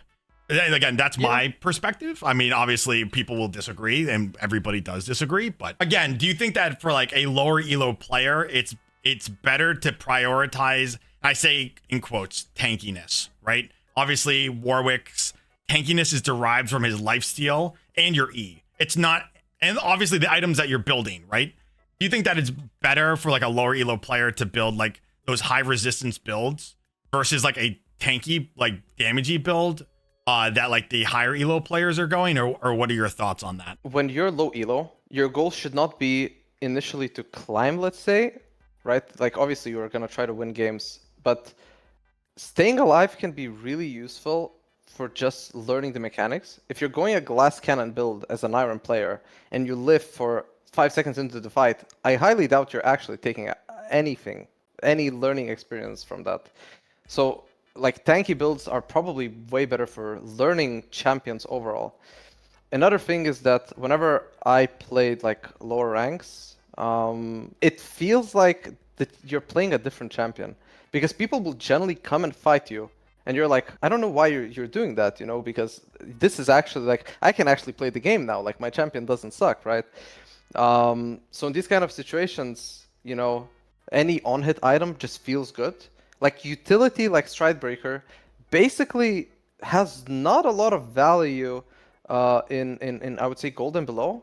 It doesn't really make sense to build it because people will make mistakes anyway.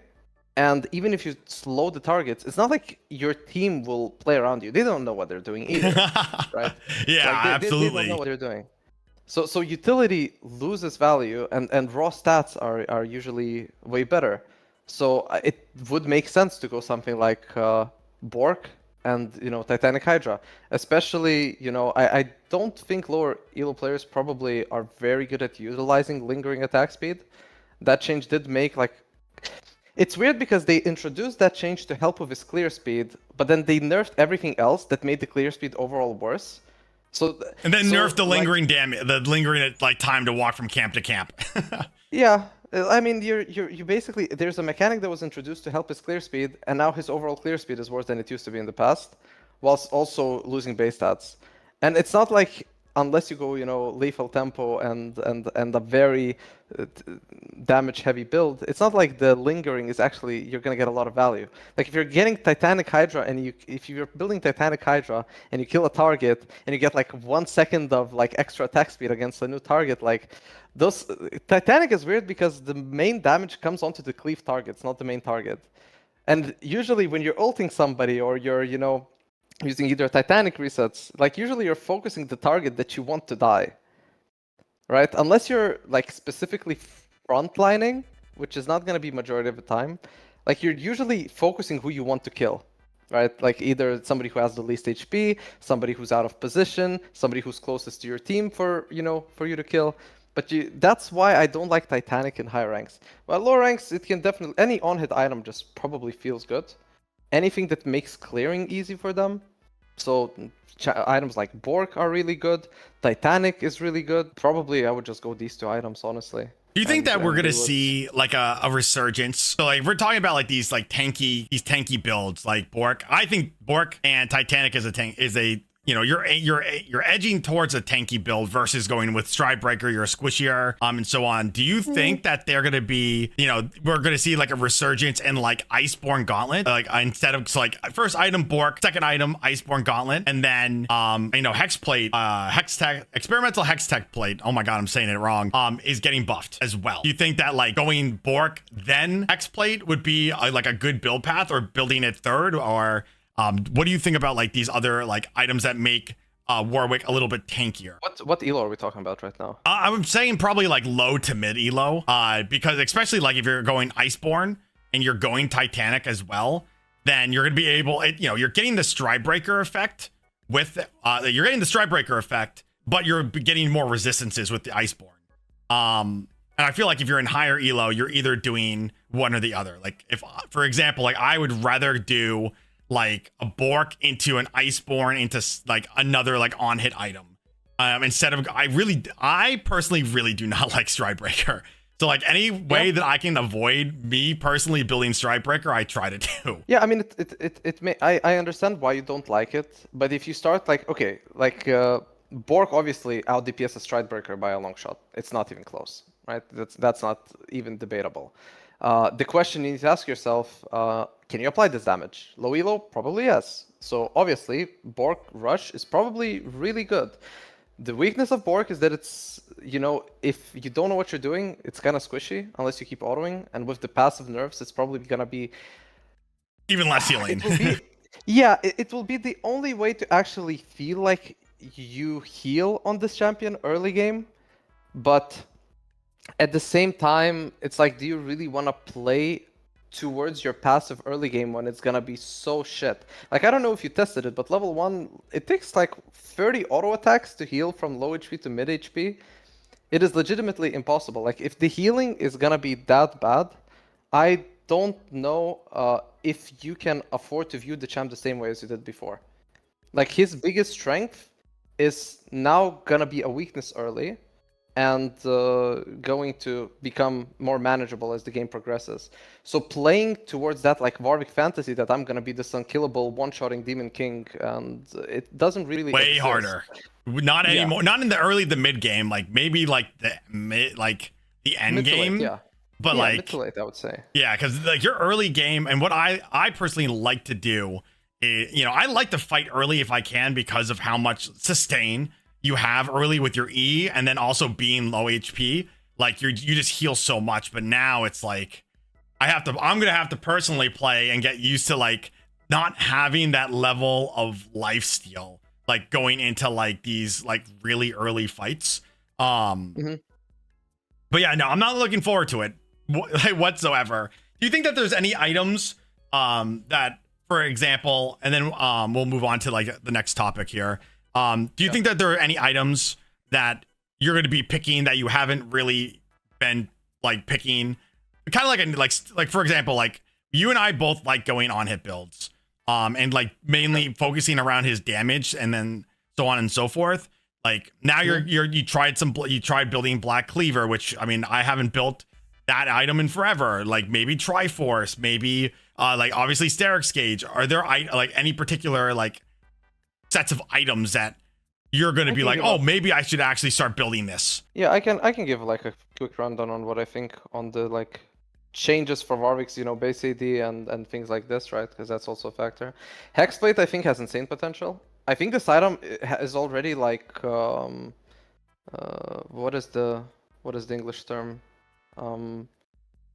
No. Like people don't build it even though I think it's good. Like it's Underappreciated, yeah. Undervalued. I'm thinking of a different word, but anyways.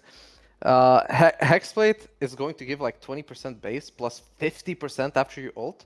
People used to use this argument that like, oh, you're stuck in your ult for 1.5 seconds, so you lose value. Yeah, it doesn't matter. That legit means nothing. 8 seconds is still like a long time, and getting 20%, it's gonna give 20% movement speed. Like that is gonna feel great, even especially lower ranks. And it kind of like maybe even defeats the purpose of going Stridebreaker at that point, right? Because they can't outrun you. Yeah, they're like it's gonna. I'm scared of Olaf because of this next patch, by the way. Olaf, if they're not nerfing him, and I think they're not, will be a problem because that combination on that champ is gonna be scary. So Hexblade, I think, will gain a lot of attention. I already thought that this item has potential, but it isn't really a tank item, as you said. You said that Stridebreaker feels squishy, which I don't really necessarily agree with. Like, it gives 150 health less than Titanic Hydra, sure. But if you think about it, if you're not building Titanic for the damage, right? Because we agreed that the damage on the main target is kind of shit, then sacrificing 150 health for utility doesn't actually sound that bad, because realistically, like, you're only gonna feel that difference once you start building other HP items that also whose either damage scales with health, like Blood Mail, or the shield scales with health, like Sterix Gauge. Also, regarding the fact that his base AD gets buffed, like items like Trinity Force, I don't think Trinity Force is that great. It gives a bunch of everything, but at almost every situation there's something better to build. I don't think this item will become better. It's still playable, but even today I built Trinity Force one game. I was super fed. I couldn't carry the game, but in one team fight it did like 200 bonus damage. I was like, what the fuck? Yeah, you might as well build Kraken Slayer at that point, or literally any other item. Yeah, because it's not even tanky, right? You get like 333 health. You're not gonna feel that in late game fights either. And early game, I mean, it scales. It gives some damage from base AD. Sterix Gauge scales with base AD. What else scales? Black Cleaver. Black Cleaver is annoying because like one of the weaknesses, the item itself is very strong. I'm not gonna lie, like Black Cleaver is a good item, but the problem for Warwick is that half his damage is magic. Obviously, you could ignore that fact if the utility for your team would be worth it, right? ADCs would love to have armor reduced on the targets. If you have like a hyper carry like Zeri, Yunara, Jinx on your team, they would love for you to build a Black Cleaver. Issue is that unless you build specific items, you can't actually apply the armor pen. Because first of all, Warwick Salt is magic damage, right? If you don't have items and you just build a Black Cleaver, you're not applying the armor reduction because it's only physical damage. Then you would say, okay, what if I buy other items, that give the armor reduction. Yeah, so you're kind of items- building. You have to like build your entire kit around the Black Cleaver, and it's like, is it Exactly. actually worth doing that? Which the answer is 9 out of 10 times, no. It's not worth. It's not worth building it like your entire kit around that one item, especially with items being really gutted as much as they have. There aren't really quote unquote OP items anymore. You know, obviously, like with the mythic items, like those items were OP, but there's not like a particular item that it's like, well, if you build it, I just win. Yeah, I mean, if the item is good enough, like it's yeah, exactly as you said, you have to think it from a different direction. You shouldn't make a build to work towards Black Cleaver that's already not full value on you. But at the same time, if the items that you're already running are good with Black Cleaver, you should consider, you know, incorporating into the build. But the problem with Black Cleaver is that items that should apply the armor reduction don't work because the item is bugged. So, for example, Titanic Hydra gives you 3 stacks when you ult, right? Because Warwick still gives 3 stacks. Bork doesn't give anything for some reason. Recurve Bow also gives 3 stacks, but the second you finish Bork, it no longer gives the armor pen. So it just doesn't work together. Stridebreaker gives like 1 stack because of the active, but that's about it. So it doesn't feel good. Because when you're ulting a target, you're like, I would ideally want to like instantly apply all the stacks, but you need to, even Q itself doesn't give, right? It's also magic damage. So you can either build Titanic Hydra, which is guaranteed to apply it, because I think that's the only like actual Warwick item that applies it well, because you can apply it, you know, AoE as well to other targets. But do you really want to? I personally don't like Titanic, so I don't build Black Cleaver because of it. But if I, for some reason, started building Titanic, I would, you know, consider building Black Cleaver. So it's just sad that there's like no combination that actually feels good. I looked into this, but I don't think there's gonna be a lot of changes. Sterak's Gauge will probably be better a bit, and Yeah, just to keep you alive a little bit longer. Yeah. And Iceborne might be, you know, better. I don't like Iceborne that much because in situations where I want the utility, I would probably just go Stridebreaker over it. It doesn't feel like as tanky as other like armor and HP items. The damage is also like, you know, it's a little bit of damage. It's nice, but it's nothing crazy. So then, like, I don't want to not build Stride and build Iceborne and then get kited anyway, because I can't actually even Q the target once to apply the Iceborne. I'd rather just like have a tool that allows me to gap close to them and that's it. Because that's where the problem comes in usually. Like once you're already on the target, it's much easier to not get kited than, you know, vice versa. So that's just my like feeling of the item. But I know a lot of people like it and have made it work. I think Daug was like building it in NA a while ago. I think he was building it almost every game. Is he a top laner or is he a jungler? He is a jungler, but I don't think he plays anymore. I'm not 100% sure. But I think he was going like Borg, Darkseal, Iceborne. Yeah, I was going Darkseal for a long time, and then I just changed it up because you know, that 300 gold, which is great, you know, they give you a little bit more healing on your passive, and then you're on your Q and obviously your R, but like that 350 gold is also like a longsword. Like, you know what I mean? Like, I would rather go with that. Yeah. For me personally, now this is obviously a question that we've kind of already, and like, I think the great thing about Warwick, and I get asked this all the time, why I main Warwick, is like, you can have, he's such a versatile champion, meaning that like, you can go full on hit, you can go full AP, you can go full lethality, you can do hybrid builds, and they all work depending on like you as the player's like level of comfortability and play style. Like, and that's why I think it's great that like, for instance, like I don't like Stridebreaker, but you like Stridebreaker, and we both have like equal, not equal, but like great cases on like, I like to build it because I play like this. I play, you know, I build it this way. Let me stop you there. I don't like Stridebreaker. I am forced to build this shit item.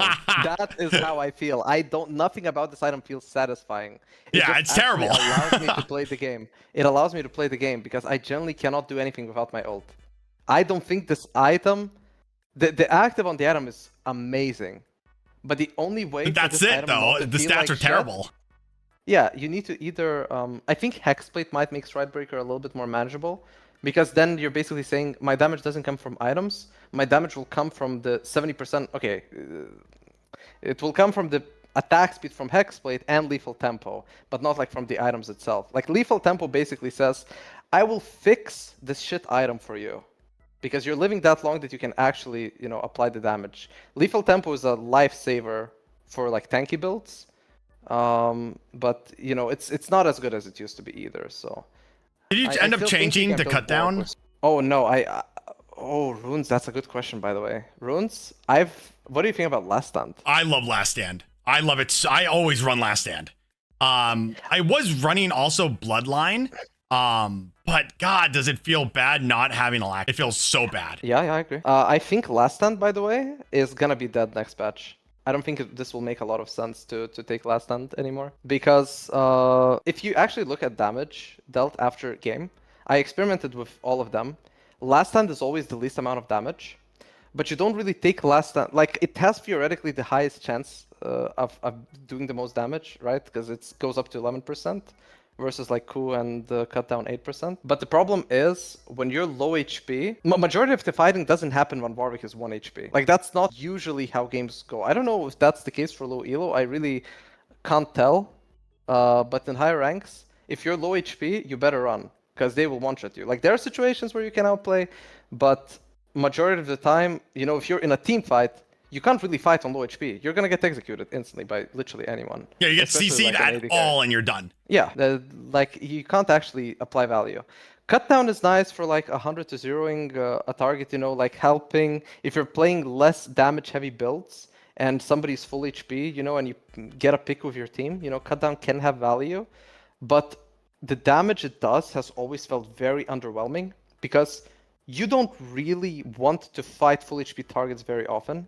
Unless you're really ahead. Most of the time, you're going for people who have less HP. So I think Coup de Grace is just a very jungle-specific rune. Because you know, you want to impact the map, you want to kill people, you want to make sure that those targets that you are focusing actually do die. And the damage graphs just indicate that Coup is better always. And I think that's going to be even more the case after the next patch. I really don't think Last Stand will be very good. Interesting. It will just not feel like this early game. I really don't think Last Stand will be playable. Especially with like, again, the nerfing for your, like, you're not going to be really taking fights at lower HP starting. You're going to be taking fights exactly at like equal HP. And you already, you know, you're able to get people low quickly.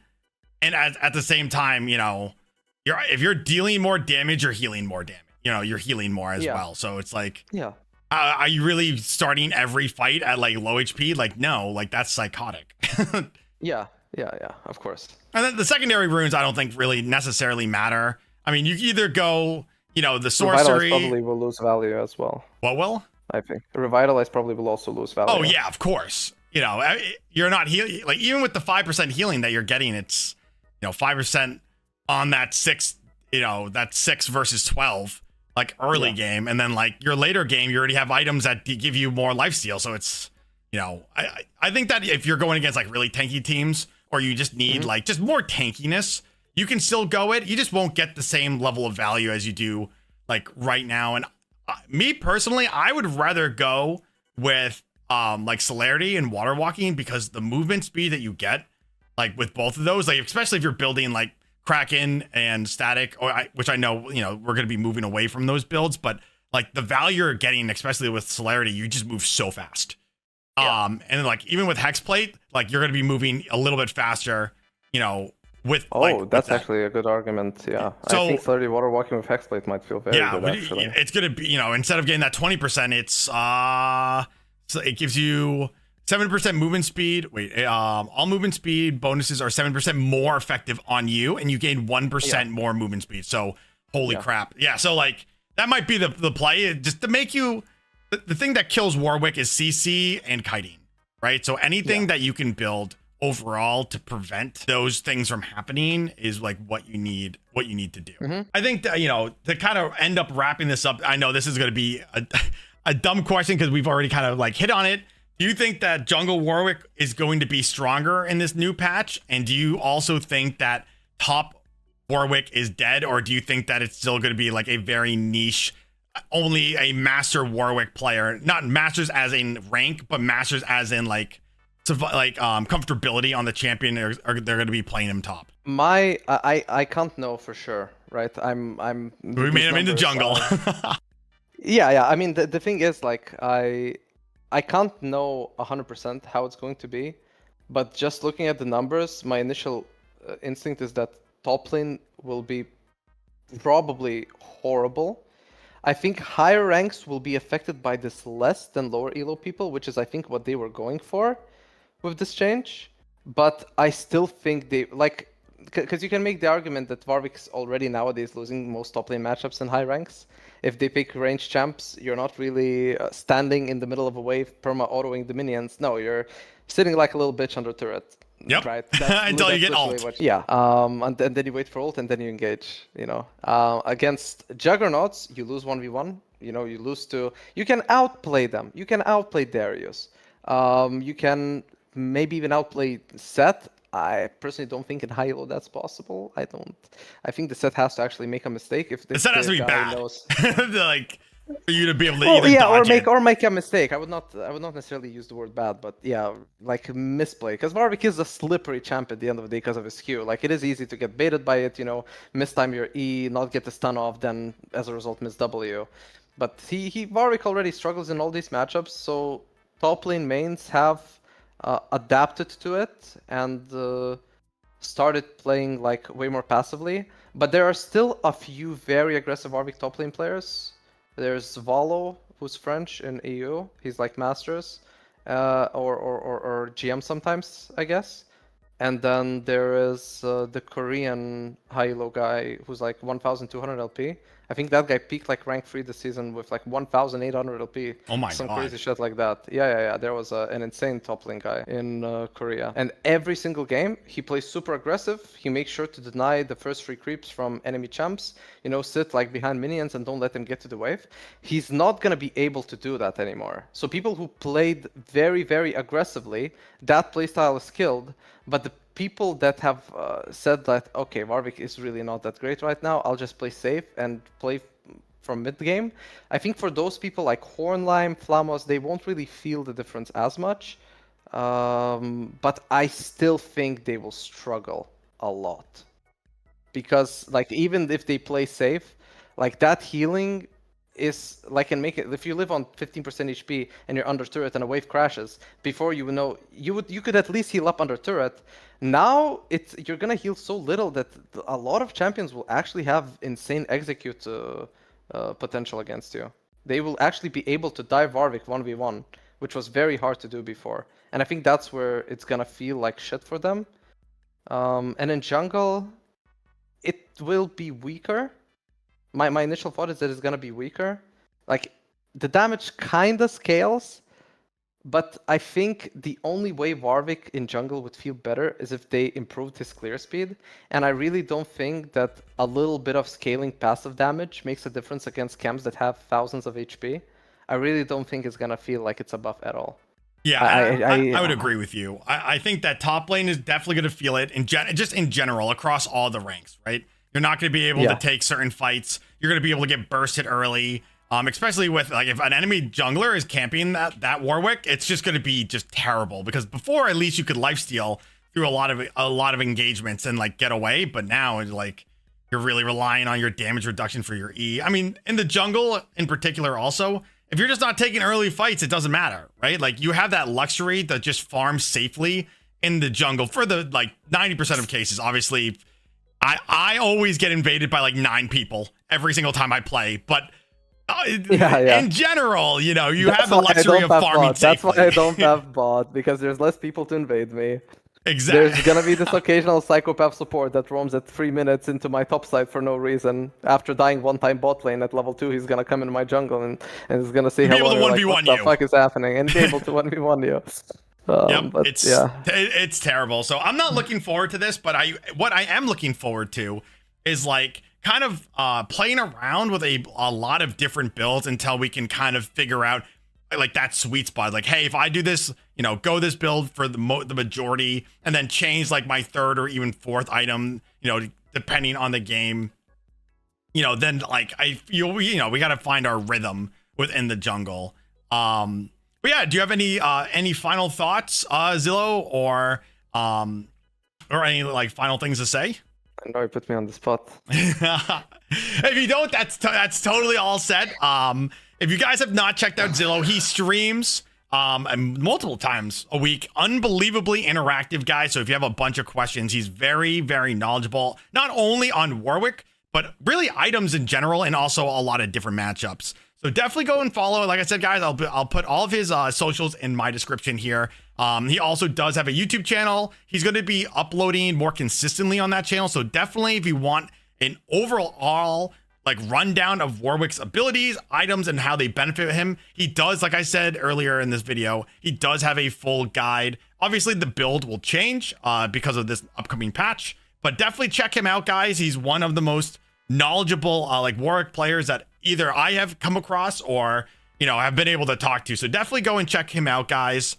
We can help him, you know, kind of, you know, he's a bigger streamer than I am, but help him get started on YouTube and some of his other social platforms. Oh, that's not true. You have more followers than me on Twitch, I think. It's redundant. That, you know, that's gonna change like the more that you're streaming like consistently. I don't know about that, Chief, but we'll see. Alrighty, well, hey Zillow, I appreciate you taking the time to talk to me. I think that this will be a great video to help a lot of like people who are dealing with Warwick. You know, if you like are playing against him, the Warwick mains, I think that this is going to be a pretty good resource. So thank you, man, for like sitting down and having a conversation with me. Oh, thanks for having me. I think you could hear that I enjoy yapping about this champ. Yeah, like, I mean, at the point, same I here. could not stop talking. Yeah. Alrighty, Yeah, I thanks for having me, appreciate man. you, dude. Thank you so much. You too, man. Have a lovely rest of the evening. Anyways, guys, thank you so much for watching through the entirety of this video. If you have not already subscribed, I do daily videos here on this channel for League of Legends, so definitely make sure to smash that subscribe button, like the video, and drop a comment. Are you looking forward to this next upcoming patch? Do you think that Warwick is going to be basically unplayable or even worse than he was? I think that he will. Let me know, guys. Also, make sure to follow Zillow, guys. He's an amazing content creator. And I thank him so much for spending the time yapping with me about all these different changes to look forward to in this next upcoming patch. So make sure, guys, to subscribe to his channel as well as mine. I do, like I said, daily videos, and I'll see everybody in the next one.